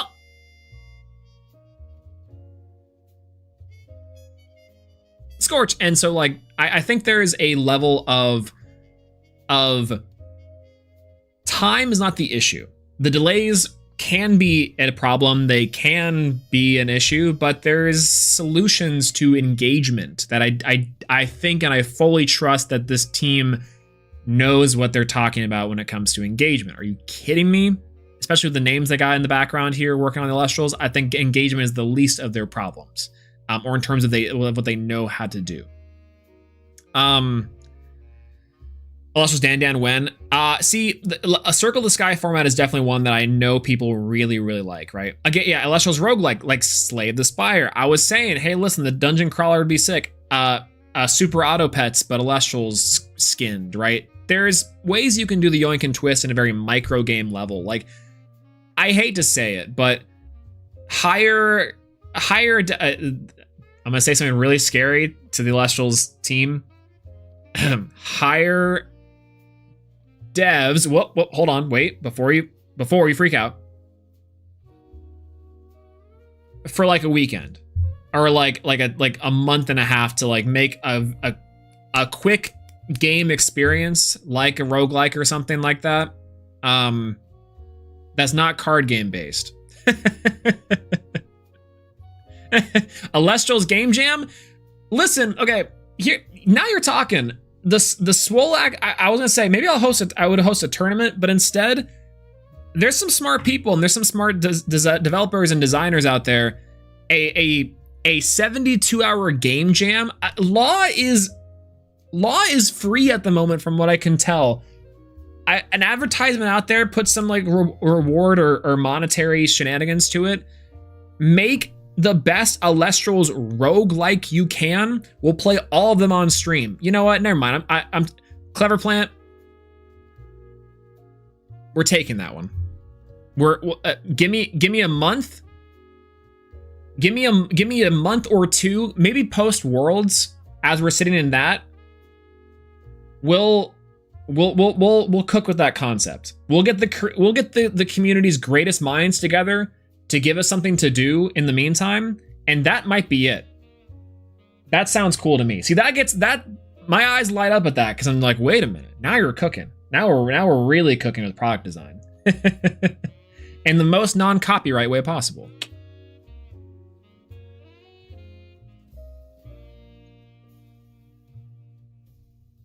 But yeah. Okay. Give me 1 second. I have to go and swap out the laundry really quick. As I sit here, and as we do things, I'm gonna put on the fake me here real quick. And we're just gonna have to deal with that for a second. It'll take me like less than a minute. I'll come back. And can we have the jingling keys? We can. I don't know. No pants for sure. Unfortunately, I can spoil this now. I can definitely spoil this now. I'm unfortunately wearing pants today. Unfortunate, I know. I wasn't the other day. I really wasn't. All right, we'll add the jingling keys in. Hold. We'll add the jingling keys. It's funny. I actually have them, I think, on a thing. Oh, yo, keys. All right, let me put the keys down a little bit. I need to put them below everyone, but above me. There we go. Perfect. All right. I'll be right back, and we'll continue our discussion a little bit. Oh yeah, y'all are the best.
All right, I'm back.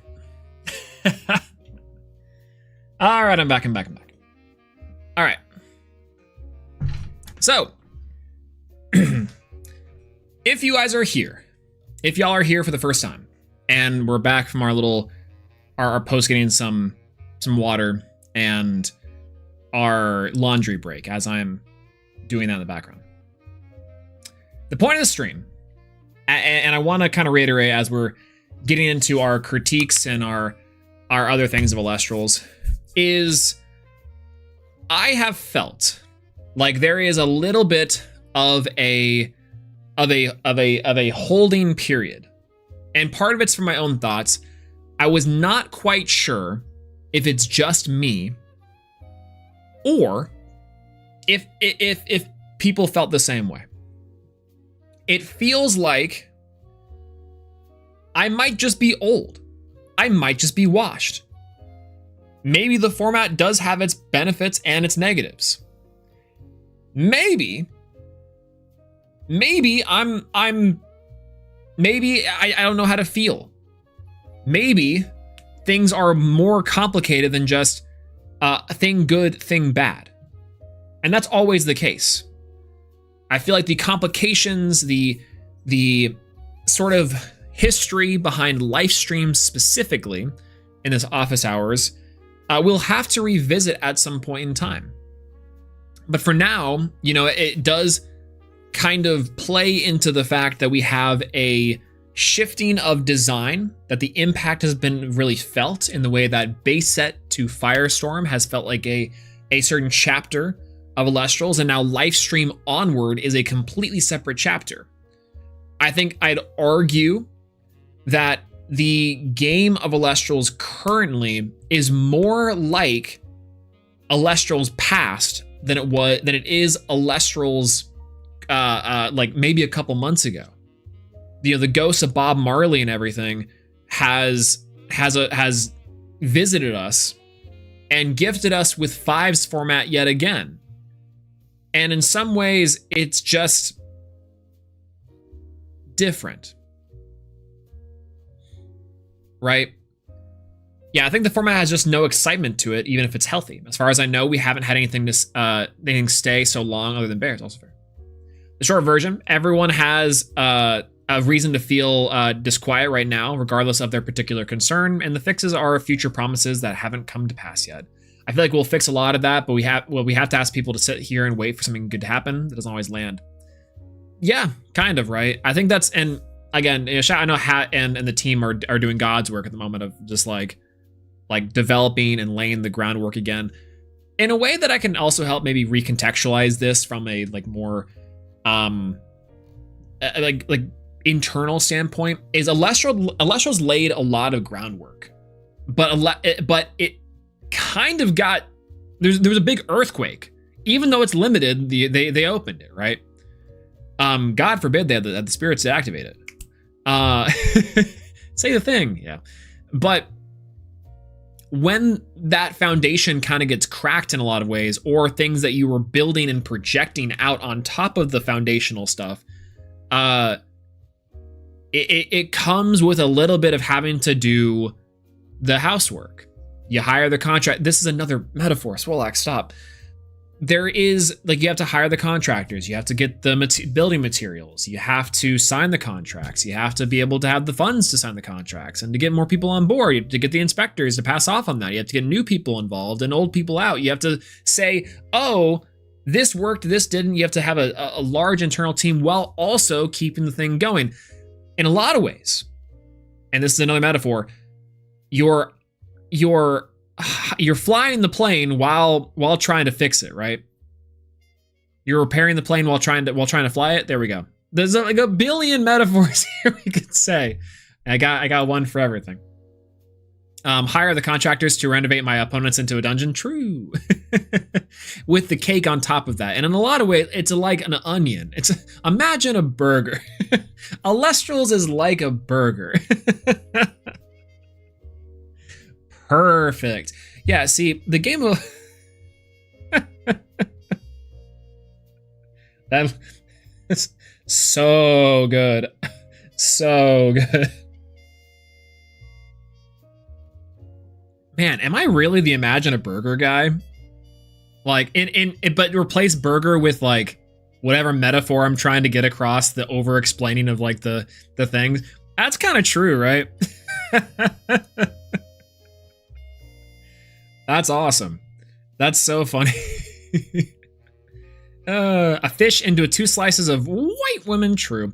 A fish burger or a hungry burger, also true. You get the point. Like when you're making the burger, you have to get the chef, and sometimes the restaurant. And when you're driving to the, let's regroup. So that is to say that both the history of it in terms of Lifestream, the design of the game, of the current card pool, and the current like brand and IP things, or I don't say issues, but maybe just like, because I don't want to say they're problems per se, but more points, maybe that's a better way of putting it, contribute to the eternal ennui. And I think to that end, pressures is a good way. Well, pressures is subjective. Pressures for you, things I can talk about on stream for me.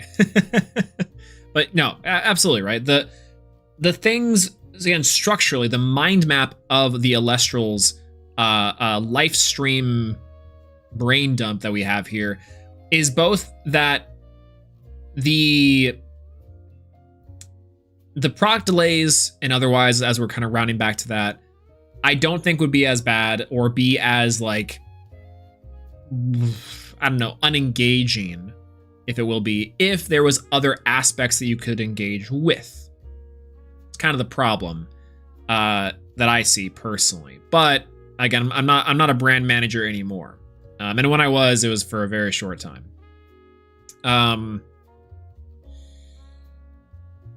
That also being said, or brand consultants, maybe the better way of putting it. That was more my arrogant role in college. So to that end, I guess we can talk about the player base, right? Like, we've been yapping here for a little while about things with the game. Can you do a recap if it's commenting something that might be legit be up? Hey, yo, what's going on, Andrew? How's it going? Good to see you. Yeah, actually, let me recap a little bit. The point, the first and foremost, the point of this stream was to check if I'm washed. I might just be out of touch. I might just be out of time. But I also think that I don't know if that's the case. I don't know if if the game of Elestrals, this sort of holding period, this sort of ennui, this sort of unease, is just me, if I'm feeling it, if everyone else is feeling it, if it's just as simple or just as complicated as I think, and the answer is yes to both. And so this stream is just kind of a brain dump and somewhat of a discussion with people in the community and chat and kind of working through my own thoughts on this. Because normally when it comes to stuff like this, I'd have like a Professor Swolax, I'd have some slides, I would have some sort of thing to point to and dissect and say, this is why I think this is happening. Here's my theory, here's some evidence. But I don't think I have that right now. Part of it's because of my own absence in our own passive engagement inside of the game. Part of it's, I think, because of some things structural, some things I think that we are out of our control, like product delays. Other ways of engagement, theory, and deck building. The 4 formats of Lifestream, Kissimmee, Post Kissimmee, Like a Void, and Worlds format. And I think each of those have their own distinct flavor and own positive, negatives, benefits, things that I think have all amounted in this sort of, again, we said holding period before in the game right now, and in kind of the brand, inside the product, inside of the as a player, as an engager, as someone who likes and loves to engage with this sort of game and sort of with this brand and product IP, the different pop figures of Elestrals, if you will. And yeah, that's kind of been the big recap. I'm not gonna lie, I'll probably have a little bit of an edited portion of this down for probably a larger something, because I need to have stuff out. We made a lot of bad metaphors too. But the big thing we're going to talk about next is the player base. And we have somewhat hit points of this in terms of the competitive nature of the players. I think Elestrals has the highest concentration of competitive players onboarded to their game versus casual players for a couple different reasons. That's like the thing we talked about before with the theory versus the play, is that the casual spaces of Elestrals are also going to be people who are playing in tournaments, who are building decks and engaging with those things on a very similar level. Even if you're building, let's say, Oistillery is your favorite card in the game or your favorite Elestral, you're probably still playing Fish on top of that, right? Which, again, because of the pace and the design of the game, means that, like, it's just a different feeling of playing this stuff, right? And I don't know how to think about this, or how to say this, I guess I should say. Wow, a lot of double words here tonight. I don't know how to say this about the player base other than I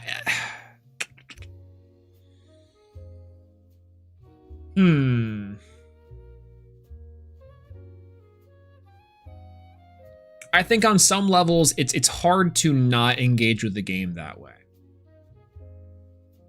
Right? Like the player experience of doing things in this game sometimes just amounts to being able to feel like you're doing something. And so it can be hard, I think, to choose between the fun thing and the correct thing. Especially when there's a lot of the in-betweens of that is a little bit far. Like the disparity, I guess I should say.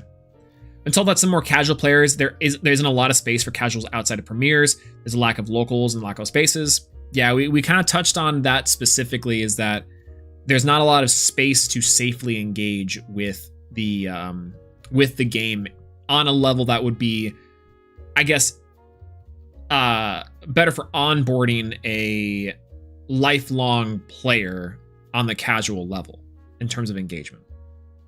And that's because of a few different factors in terms of actual events, in terms of the actual designs, the decks and games. And I'm trying to think of the thing to say here about the player base that we haven't quite touched on yet.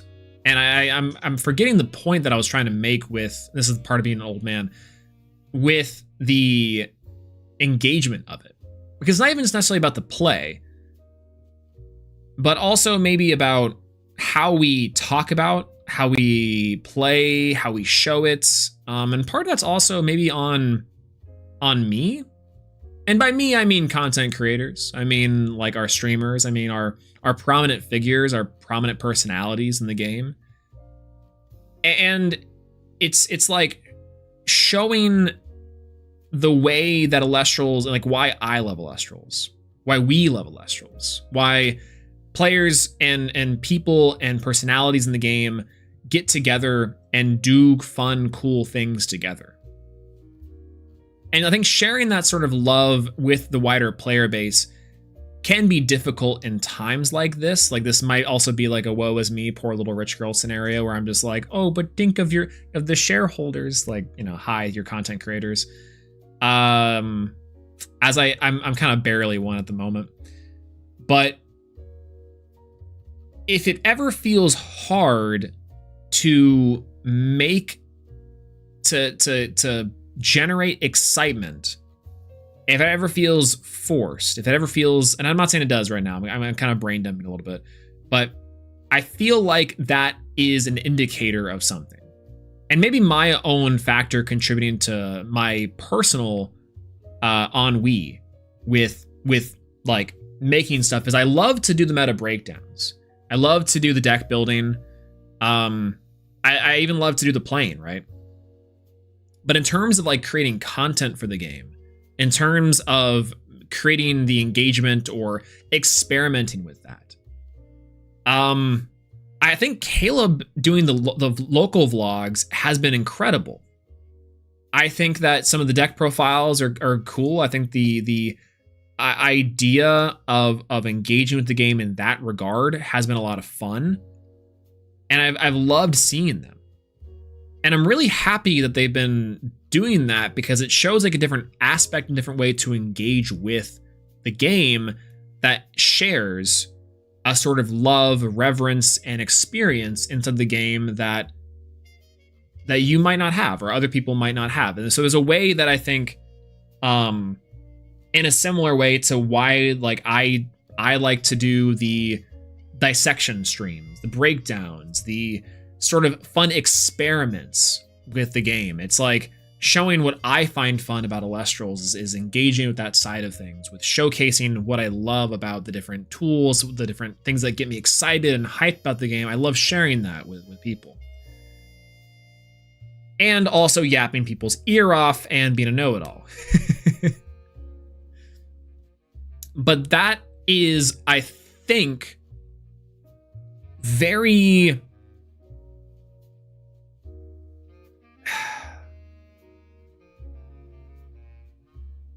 very interesting to engage with sometimes. I'll say that. If you haven't noticed too, the lack of streams from myself personally has not been any sort of malice. Shouts to malice.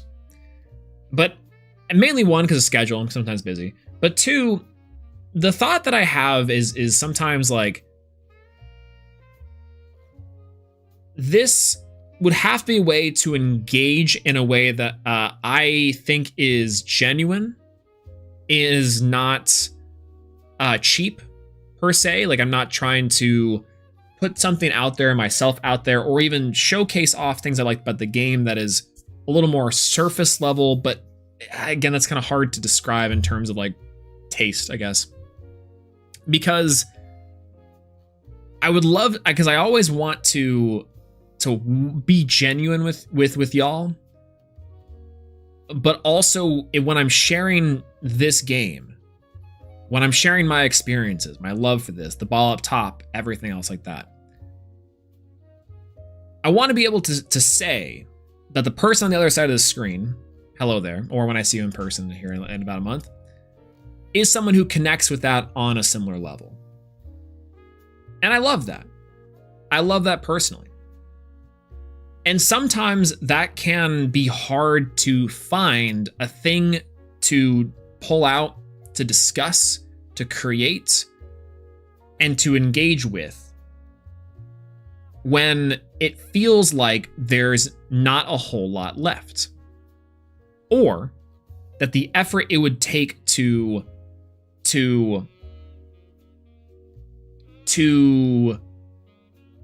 showcase those things, to share those things, is also extremely large. And maybe that's really what it is. Ultimately, I guess, again, on my brain dump here, is like, how do we share the game with new players? How do we share the game with new people? How do we, in our own way, the cult of Elestrals, indoctrinate others into the game and, in the nicer way, share this thing we enjoy, this community we love, these people that we know, this way we talk about the game, the way we play the game, the way we engage with the game, not just the game, but the brand, the IP, these characters, these little monsters, these creatures, these mechanics, this company, with people, if we all in ourselves feel this sort of unease, feel this sort of ennui, this sort of holding. And that takes a lot of, again, faith, right? That's ultimately what I'm talking about, is coming down to a little bit of, not to youth pastor too much, and they'd be like, so have you heard about Zeus? No. Anyways, there's one guy who talking about someone who was held for 40 days and 40 nights. I don't even, I'm mixing metaphors here, and I also don't even know what I'm talking about.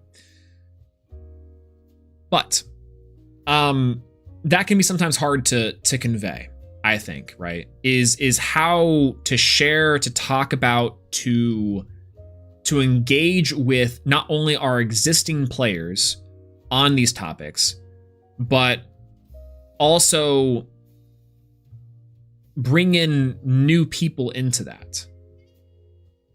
And that takes some creativity. That takes some ingenuity. One thing that like really excited me, of course, that Clever brought up was the game jam thing. That's really cool. And that sounds like something that I legitimately I'm probably going to put wheels in motion to. I already have a notebook that I've written down that into. But that is the more somber aspect of it. Yeah, more George Michael's. That's true. Hey, me too. That's what I'm saying.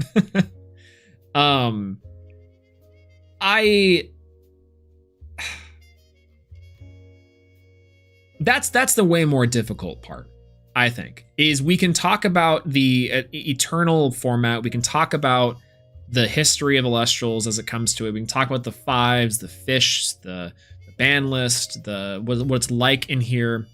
But having to then turn around and say, hey, this is why I love this. You would love this too. And there might be asterisks to all of that. But depending on those asterisks, how big they are and how many there are, I think typically is the part that is hard to sort out. And one thing in my brain, I was talking to, again, I went rock climbing today, and I met some friends for lunch as well, and we were talking about things. They're like, how you doing? And I was telling about Worlds, telling about going to Worlds and practicing and kind of engaging with stuff. And they're like, oh yeah, how's Elestrals going? After the Kickstarter, they heard about the Kickstarter. They know that I play. They know that I'm Swolax, and they were asking a lot about it. And I was having to kind of explain some of these thoughts, which is maybe why it's on my mind today a little more than usual, about kind of where the state of how I feel about the game is and how I feel about the brand and the product and everything like that.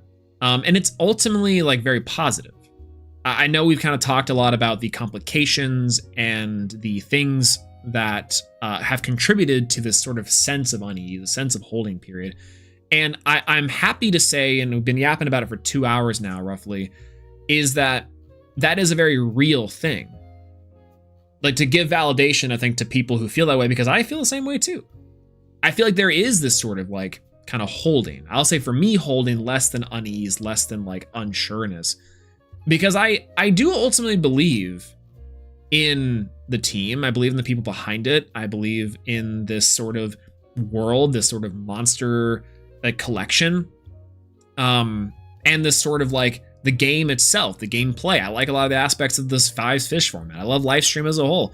I like engaging with this stuff. I like being in the community. I love the people I've met and talked to. Some of my favorite people I've met in my life come from Elestrals. And I've never been able to say that about anything. I played Yu-Gi-Oh! for over 10 years competitively, and before that, pretty much since I was a baby. And I've met some people there and met some cool dudes from that. But Elestrals is different.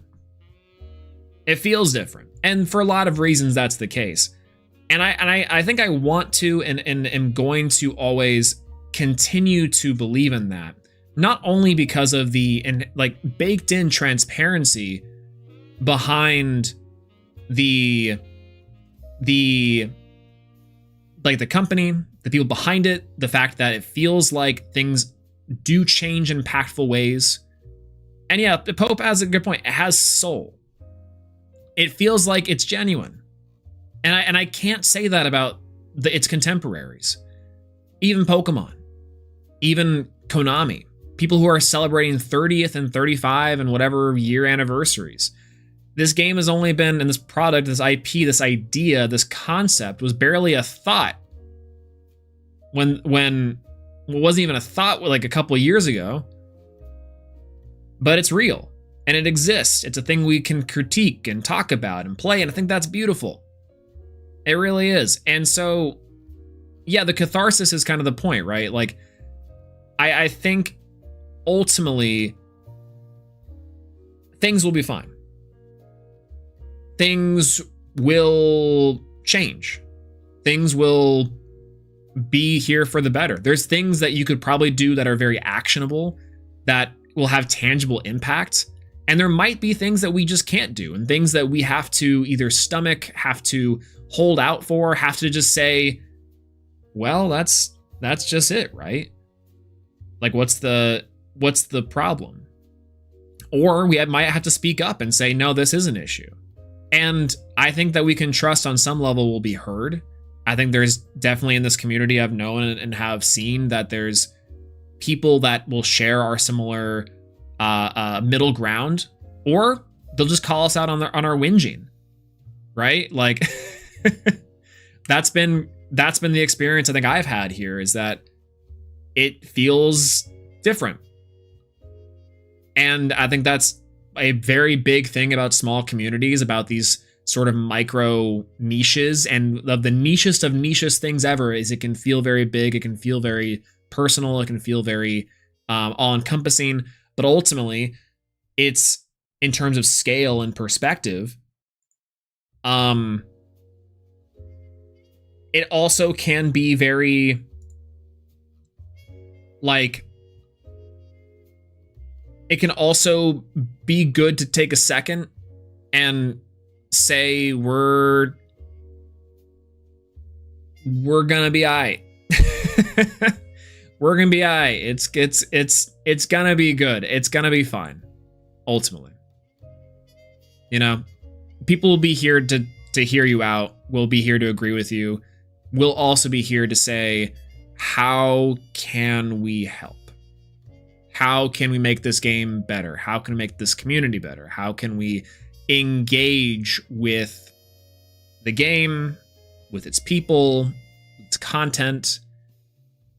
And sometimes that's not easy, right? Like, one thing to speak on that is that sometimes it's not as easy. This is maybe a small critique upon, once again, the ways to engage with the Elestrals, but because of how community driven it can be, and sometimes how hard it can be, and from, again, money to time to personnel to knowledge, whatever, sometimes we don't have all the pieces together to make that as seamless as easy as possible. And it does take a creative team, a creative mind, and sometimes some steady hands to have those things in place to make it as easy as possible.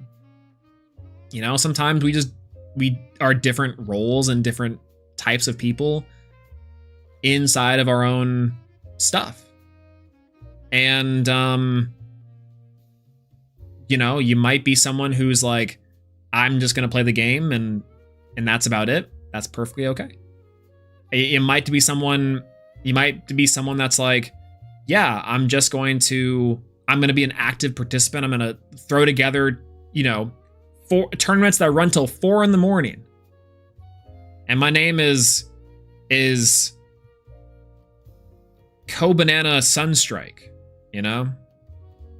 You might be someone who's like, I'm gonna stream this game at 12 a.m. Mountain Time and yap for 2 hours.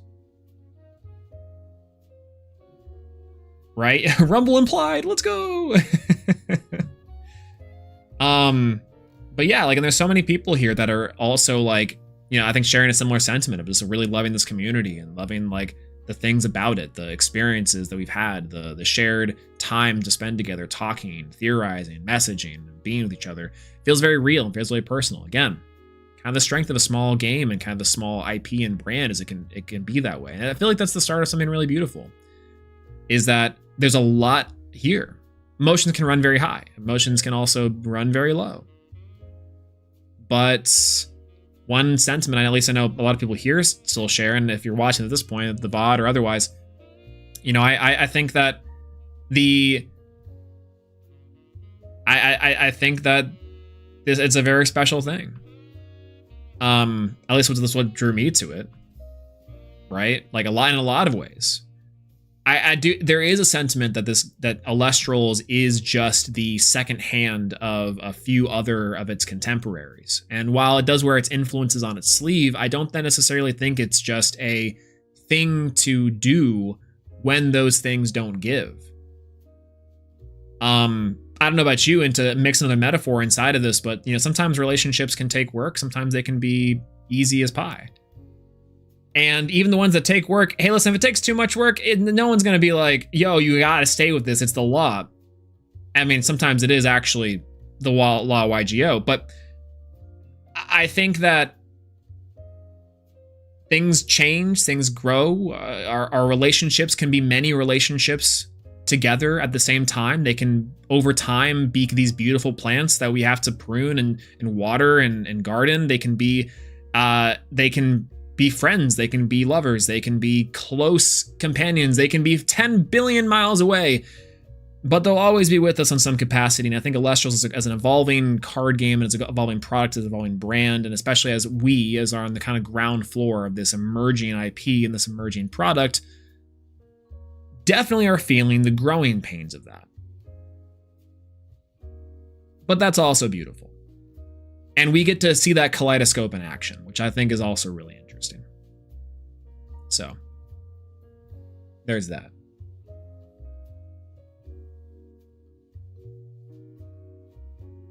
I would like to personally offer everyone at Worlds a big hug. Hey, listen, I think it's going to be a banger time, and I agree. I think it's the in-person events have been incredible.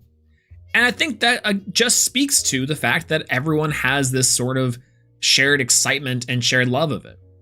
And, you know, product, of course, of the hyper concentrated emotions and feelings and excitement for the Elestrals space as we are like closing in on like a very pinpointed niche and engagement capacity.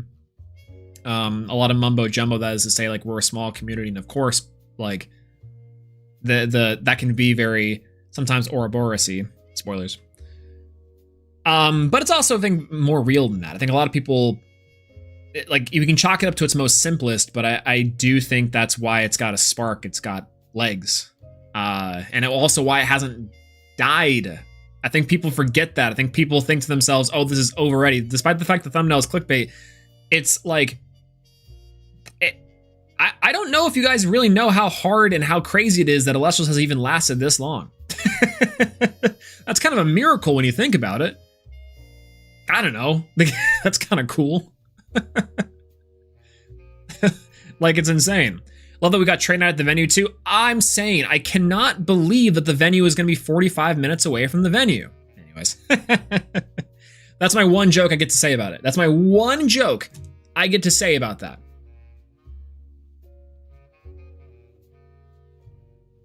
Bandai games have died faster than Elestrals? Exactly. See, people do that. They die in 2 to 4 sets. Elestrals is going very strong. Not only that, like if we can kind of like talk about some of the sick parts about Elestrals for a second, like the parts that I really appreciate. Like, okay, I glaze the product design of this thing. I'm gonna just straight out call, I'm going to straight out call out Flesh and Blood. I've never played Flesh and Blood. People say Flesh and Blood is good. They say it's cool. I'm not dogging on Flesh and Blood. So that's like, oh, don't do this, whatever. I'm just saying, for me personally, as a TCG, I look at a new emerging TCG like that, and I'm like, okay, that's kind of cool. I just don't, the aesthetic doesn't really reel me in there.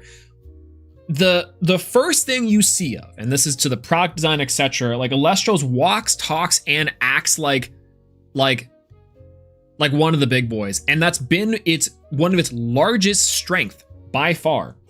The quality of both the cards, the designs, the artwork, the branding, it looks and feels so good. That's huge. That is huge for me personally as a player who engages with it on that level. From a mechanical standpoint, from the moment-to-moment gameplay, it's interesting. I'm so perplexed at how Dan did that. Right, like developing a lot of that took a little bit of collaboration initially, and getting all that stuff fixed and started out and whatever. But the fact that off the bat, this game like functioned in a way, like it functioned. Do you guys know how hard that is to do? Like, it's so crazy that it like worked not only for 1 set, but 2, and then 3, and then 4, and things have had to change, and people had to come in to like kind of contain the beast a little bit. But the fact that the base set alone is like an enjoyable, fun experience that works is crazy. It's nuts. I remember playing back in the prototype days, like Dan reached out and was like, hey, I have this game coming out. I want to do some promo for it. Are you down? And I said, yeah, absolutely. Can you send me some product? My brother and I played, and I sat there and I was like, oh no, this game's good. Like I just wanted to play and check it out to see if I even like to speak on that, right? To be like, how good is it actually? And I was like, oh my, I was surprised. I'm not surprised anymore. Like, it's crazy, but like that's sick. So like, again, from an aesthetic standpoint, insane. From a mechanic standpoint, insane. That's just base level stuff. But the cardstock ruined Yu-Gi-Oh! And Magic for me, kind of. Like, she tick. 75 millimeter, I think. She thick though. Thick 5 save lives, you know what I mean? That's what I'm saying, baby. Yeah, Elestrals has style. Elestrals like got in there, right? Flesh and Blood is fine. It's the issue, the local community is small, and half the time the players are like, it's like, right? There's a lot of really fascinating stuff that goes on with the spirit system that's really cool. True. Have you gotten your hands on the new demo decks? I have not yet, but I've heard they're actually pretty good. I've not gotten my hands on the demo decks yet. unfortunately. But you last week and I was thrown off at how flimsy the cards felt. For me, it's my hands. I have a Yu-Gi-Oh deck. It might be here. If this is Hero, it is. I get to show the bad. Oh, this is, I think it's just Staples actually. Yeah, it's a whole side deck. I'm always perplexed at, like, again, it's just the Japanese styling of things. How small the cards are, and so my hands don't know what to do. Like, my hands are just like over encompassing on everything, and I'm just like, I've been so used to handling one, regular size cards, but two, like I can almost bend this whole deck like in half. That's ridiculous. And to that, and that's the first time I've opened that in like maybe 2 years. Yikes. Yikes. That's insane. Feels super thin compared to the Elestrals. Absolutely. I actually, so to that end too, I picked up a Pokemon card, like opened a Pokemon pack at some point in time, and I was like, oh neat, expecting it to be like a Lestrals grade. That's insane to say. That's completely insane to say. Is that in some ways, the grandfather is supposed to be like the standard, somewhat of like the leadway for some of this stuff, and Elestrals is now my new line for like how I'm expecting cards and card games to feel. That's crazy. That's absurd. That's bonkers butts bananas in some ways, right? But yeah, that's another big thing. Gates swing with collectability. The rarity system's sick. The rarity system is cool across the board. It's nice. I have a whole like section of card. I have a whole binder that's just like high rarity stuff. And not only is the fact that like, yes, I happen to pull these things, but they look and feel cool. They're unique. RIP Lavalith.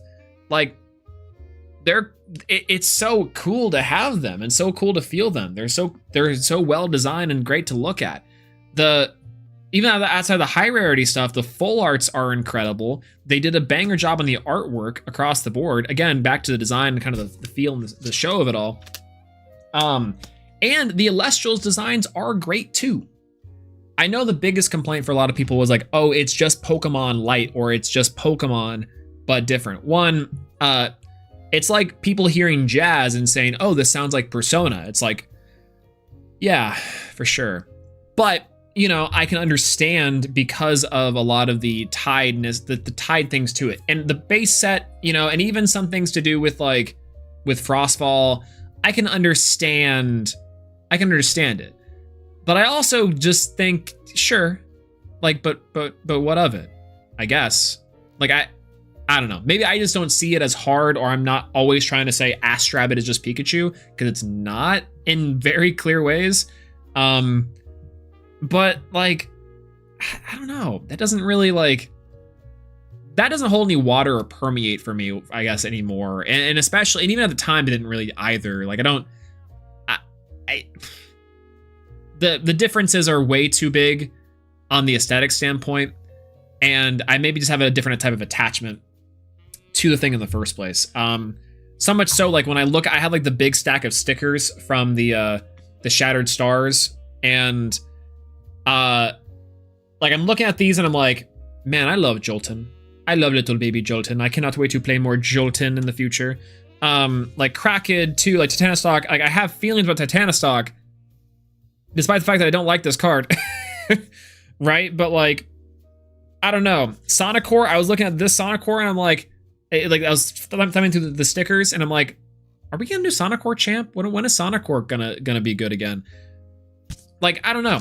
On some levels, I think the Elestrals as like IPs and the Elestrals as an individual monster catching sort of sentiment is a very hard thing to manage, and it sometimes is a very difficult balance to do in terms of like recognizability, there's the silhouettes involved, there's also like how do you use these as products and as individual things themselves along with the functionality of them. I point to the fact that Glauby could just be any single, this could have been a fire Elestral that did this exact same thing. This could have been like Scavical. And it's not, right? So in a lot of ways, I like Magneto's 8-way dash, but I maybe just want an 8-way dash. It doesn't matter who's attached to it, right? It's the Marvel function, which is low-key true, but again, ladies, another metaphor. But like, I'm more inclined to look at Glaby, Lavalith, whoever in like Elestrals Awakened and be like, oh, Pog, Glauby. I don't know, right? Like different strokes, but I feel like that's something that Elestrals does really well too. The idea that it balances its core thing of being a monster collector. Well, it's good. I don't know. It's got some misses, but that's just subjective. Again, I'm pointing to you, Titanostock. I've never heard... Show me a person whose favorite Elestral's Titanostock, and I'll show you a liar. Oh, Apollo. No. Yeah, I thought the same thing with my Sonic Core sticker in my toolbox today. See? It's real. I'm glad I'm not the only one that thinks that, by the way. It's far too late to bring up the old MVCI functions debate. It's so prevalent. It's so prevalent. I cannot tell you how prevalent it is to think about that in terms of Elestrals. And I mean that in the weirdest way, because again, it goes down to like how we engage with the product, how we engage with the IP, how we engage with the brand. It is just crazy to me how much I think to myself, do I like Warmite? Or do I like that Warmite gives -4? The OG, not the champ. Like, I sit there and I think on a philosophical level, do I like this card or do I like its function? And in some ways it's both, but in other ways it's not. Right? And in some ways, again, I fell in love with, I point to Glauby because I fell in love with this on a Clash. I said, oh, I kind of want to play a Rise deck. And I played the Water Rise deck with Glauby, and I was like, oh, Glauby's cool. I didn't have a particularly strong feeling towards Glauby otherwise, but I think that just speaks to how to get your players to engage with different aspects of the world of Elestrals and get them to experiment on things outside of just pure aesthetics, right? Like, I'm a sucker for a lot of these little Elestrals because I think I've been able to engage with all the Elestrals and experiment in different forms, fashions. I have different like ideas and different cards that are signature to certain people, etc. But yeah, Armadon and Gardon designs are peak and playability aside. I haven't attached to those other creatures like I do Armadon and the Drats. See, I'm saying I love Armadon. I like its cute design. I love Armadon, but I fell in love with Armadon after making the Sunburn deck. That's my emotional support Armadon right there. That's the only reason why I put it in the solar deck for Kissimmee. Earthquake replacement. I've loved Funglo since the reveal and overall design is peak, and the fun card to play as well as that's a sweetener. See, again, it's awesome, right? Sunburn. I love that deck. I cannot wait to try that again. Ugh. Yeah, the creatures are different. Players end up different associations. I'm saying, how time flies. You're telling me. You're absolutely telling me. It seems like just yesterday, and this was not that long ago, Elestriad Season 2 came about. Summer 2024, spring of 2024. It's been almost 2 years since. And it's crazy that we think about it. It felt like it's almost been 10 years since. And it really wasn't that long ago, but wow, what a splash, what an impact when we were doing such like interesting things across the board. Again, go Cryoscourge. Waiting for Daybreak to come in, right? Arcolith coming down, the evolution of Eddie. Moonrise was Dallas, the first open, by the way. Elestrals Dallas was almost 1 year ago. It's almost 1 year, 1 calendar year, and it's felt like a lifetime. I'll have to go back upon every single Swolax look. By the way, I look completely different every 6 months, but there's been like 4 different versions of me in that time period, unfortunately. And I'm sure 4 different versions of everyone else, as there has been also 4 different versions of Lifestream. It's crazy. It's been almost 1 calendar year since Bo kicked my ass. But also since the greatest Elestrals event in history. And it's sick. It's awesome. It's cool. It's fun. It's also sometimes frustrating. And also sometimes incredibly different, I should say. Yeah, Firestorm somehow feels like it was both last week and 2 years ago. Exactly. I learned some terrible news at the Rumble yesterday. What was that? What was that? Bo figured out Werepup. Oh, yeah. True. Werepup. Bo got it. Yeah, Bo was like, oh no, I have pup. Werepup indeed. I saw Bo's list. I still cannot believe it. Cobalt, welcome in. Rumble mentioned, let's go. I'm saying, legitimately. Bo's deck was so cool, and also I love that it was just like a re-exploration of to spoilers, foxes. We're gonna go over all the decks tomorrow, and a lot of the like of the February 7th premiere and the Ruminous Rumble. We're gonna go over both those tomorrow, as we're gonna do like a meta breakdown in the lead up to Worlds.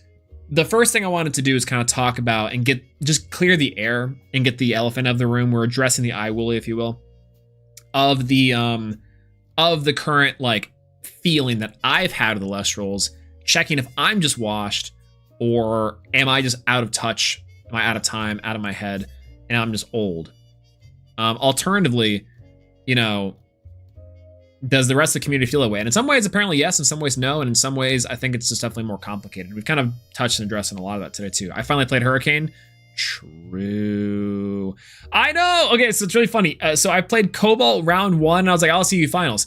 And then I continued to get washed to absolute no end. First, Gwen's deck was killer. I love Porky Rate. That was so sick. 2, I was a big fan of Moonrise, and Lifestream was Jack Kyomu's list.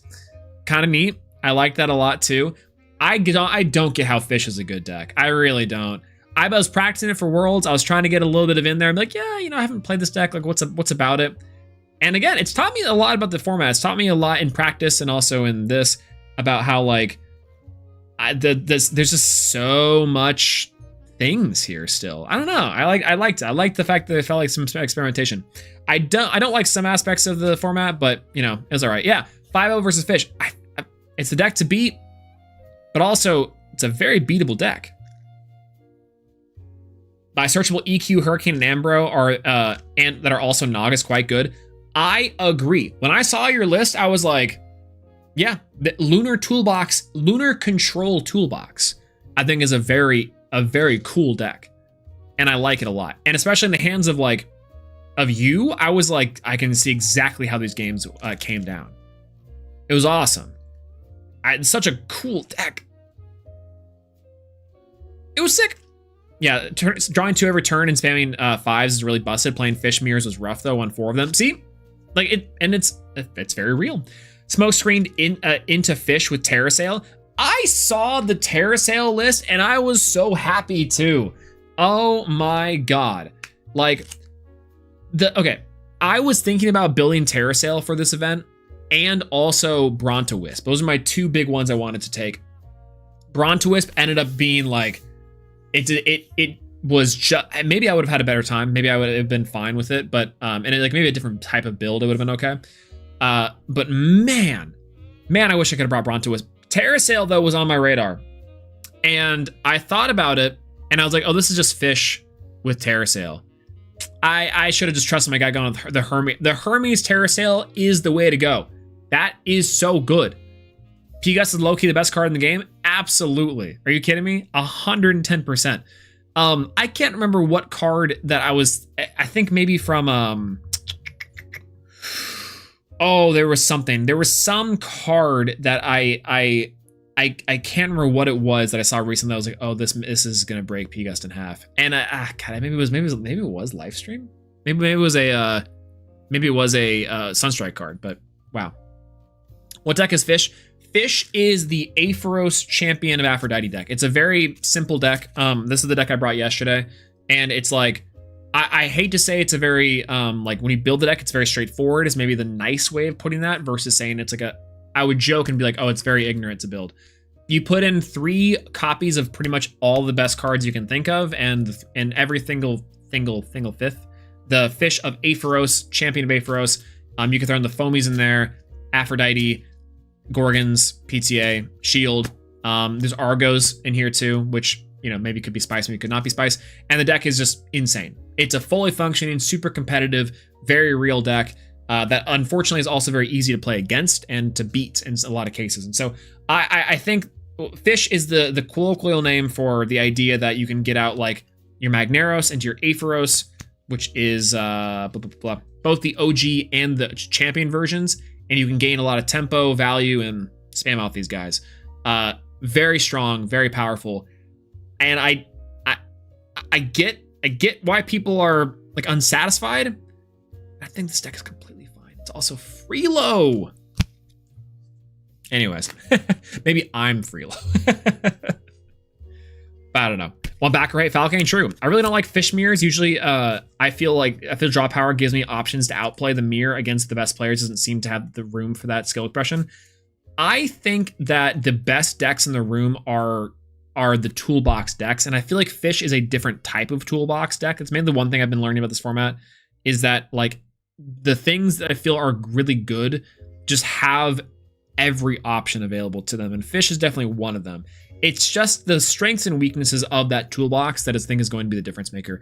Unfortunately, the game plans aren't as strong nowadays, and it just kind of depends on the like different ways to out and do things. But yeah, I do have no solar and no crabs at the Aussie event. I think some people were playing solar. I didn't see any crabs though, right? Like, I don't know. Solar's been kind of weird to mess with. I'm not gonna lie to you. I think solar has been, I'm probably gonna make a tier list or some sort of like worlds elements to look at sort of thing. Because Lunar, I think, has been performing very strong. Fish is, of course, like the go-to, and it's very, very nice. Earth, I'm looking at. I think Earth has been really cool. I don't know where to play Solar at the moment. I think Solar can be very strong, but also Solar can be very high rolly. I think the lists I've seen so far are both like, maybe this is good, maybe this is bad, maybe it just performs poorly. Like I don't know. Like I said, I don't know. I'm just not a big believer in it at the moment. Lunar has been overperforming. I'll say that. I played versus Fish LP against for almost 3 hours. See, Lunar Phase, one, solitaire versus yourself is very real. Everyone should be doing that. That's exactly how I play that same way too. If I can't get someone on board, I'm just like, just complete theory play, and it's awesome. I love it. The chess method. Final Power Fish to see that everyone seems to be playing it. I want to see more varied opponents. That's the one thing I've heard recently too, is that, you know, it's people, it's not the fact that they don't like playing against it, that it's just kind of boring or uninspiring for like the Fish matchup / playing against Fish. I don't know. I feel like it's a varying degrees, right? Maybe I'm just not playing enough at the moment to like really be like yes or no on that, but yeah, I can agree with that sentiment. Lunar Phase on solo client and the Fish and Paper. That's a really good idea. Might steal that. That's good tech. That's good practice tech, actually. That's really good practice tech. So you guys ever see that Pixar short where it's the dude playing chess against himself? That's what I usually do is I have two like decks constructed in paper, and I line them up, and I just like shadow play against myself sometimes, where I'm just sitting here like, okay, here's what I want to play around, here's what I want to play against. And that's actually pretty challenging to do, because you have to like almost play against your shadow self, so to speak, and be like, okay, well, I'm not going to try to play around these things in the way that I know that I just set down the PTA. But if Swolax here is playing this, then I need to play around this as Swolax. It's very interesting. I don't like playing against it spams 5s, draws so much back row in the games that you can't physically play through it. Yeah, we kind of touched on the balance of that ultimately, and kind of the overall feeling of the defensive design that comes from that sort of style gameplay, and tempo-based stuff really does unfortunately feel really bad. Not weird for doing the shadow play thing? No, absolutely not. No, I think that most people in Elestrals do that, by the way, because it's one of the more effective ways to get reps in RIP, like doing most things digitally. But like, I don't know. At least for me, I can't reliably get a lot of really good reps in fast like I could for maybe like under a client gameplay. So instead, I usually just say to myself, I'm gonna sit here and while I'm doing work or I'm doing something, hammering out decks, doing some small adjustments, small gameplays, things that I'm losing to, winning to. You guys would not believe during Elestriad Season 2 how much I did that. That's kind of where I learned it. But using the client and the paper seems like really good tech.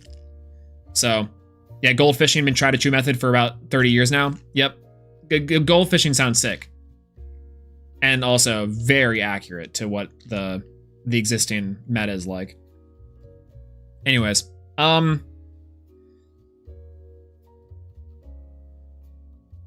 is that it?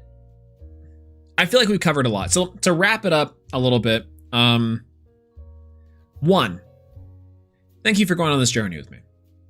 I legitimately do appreciate everyone that's here, everyone that's stopped by, that said hi, that's communicated in chat, to everyone who has not here, maybe come back for the VOD or otherwise. I feel like once again, this is a very interesting time in Elestrals history.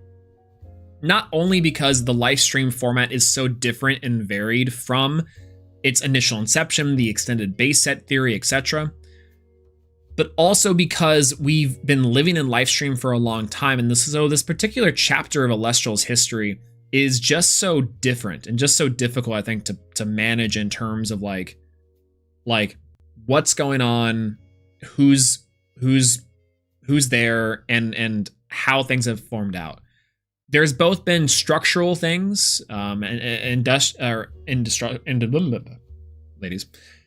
Elestrals internal things, and also design stuff, gameplay, player-based things that have kind of left to this sort of complicated state of holding that I think we are in. I don't even necessarily want to call it unease or shakiness, this sort of ennui that I think we pointed out earlier, that I've kind of repeated a few times, but it does feel like that in a lot of ways, that there's this sort of vibe in the air. And I think that can feel very weird, right? Like part of this stream is to be some sort of catharsis or some sort of talking point about that, and to really hammer in that it's okay to feel that way. It's valid. And I think we're all kind of feeling it on some level. Some people aren't, some people are, yada, yada, yada. But I know I've been feeling it, and it's hard to be that, especially as someone who is like very positive on the game, who loves this stuff, who engages with it so much differently, and who's, again, like, we get to talk about it. But we're here. And I think a lot of things are going to get better. Things will get better. Things get more exciting. Things get really happening and hopping in there. And I love that we've been able to engage with it and engage with this community in a way that both I love and in a way that is fun, engaging, and can be honest and real. So there we go. On top of that, I'm excited for Worlds. I'm excited for Worlds. I think that Worlds is going to be really cool. I'm excited to meet everyone, to see everyone, to party out a little bit, to play a little bit, and to be at probably the biggest event in Elestrals history, really, so to speak. And I cannot wait to do more with that.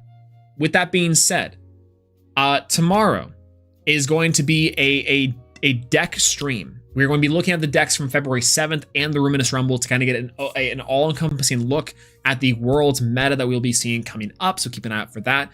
I know that Caleb's working on more vlogs and doing some more footage for things. That sounds great. I think Kevin's working on something, I know, crazy to think about. On top of that, we also have, I'll be doing some other world stuff. I don't know what it is, but it's effectively to get everyone primed, ready, and knowledgeable going into the tournament, on top of just more things to interact with and do. I don't know exactly how I'm going to accomplish all of that in a couple weeks, but we'll see. Anyways, I best be getting some form of squeezy hug from school. Absolutely. Listen, first time meeting y'all and flying across the world. Absolutely. That's a long ass flight. And I cannot wait. I'm surprised I didn't come to y'all sooner. That's the big thing. I could have done the shocking thing of playing Elestrals in the sky and dropping down somewhere in the outback. Not legitimately, because that would take me forever to get to y'all on the coast, but you know, either way.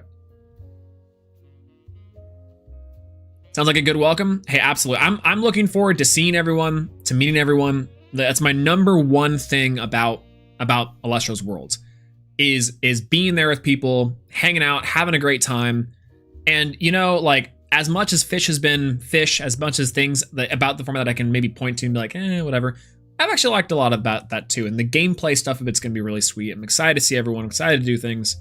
It's going to be awesome. And this stream is somewhat supposed to kind of be a way to initially start off this spark again and kind of get my thoughts and brains and feelings out there, clear the air, etc. So, you know, we're here.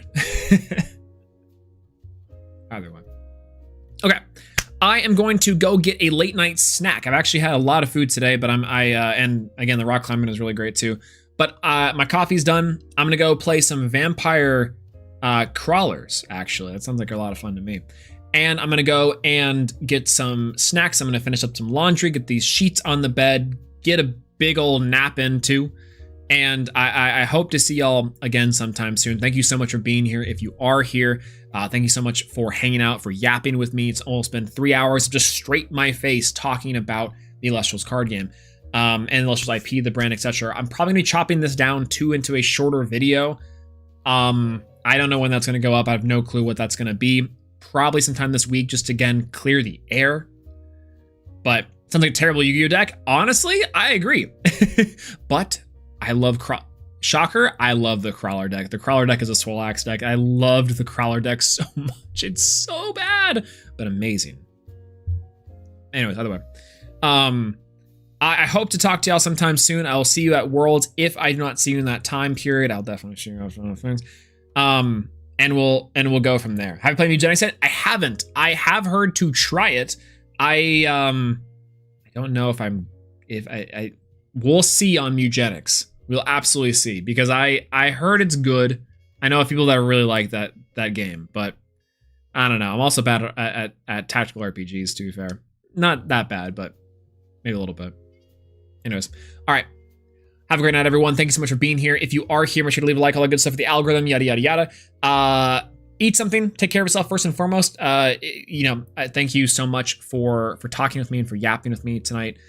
Get some sleep. If it's late for you, if it's morning, afternoon, night, wherever in the world that you are watching this, I hope that you have a great rest of your morning, your afternoon, your night, your evening, wherever it is in the exact world. And I appreciate you being patient, giving your thoughts and your opinions. It's always wonderful. And similarly, thank you for hearing me yap for about 3 hours straight.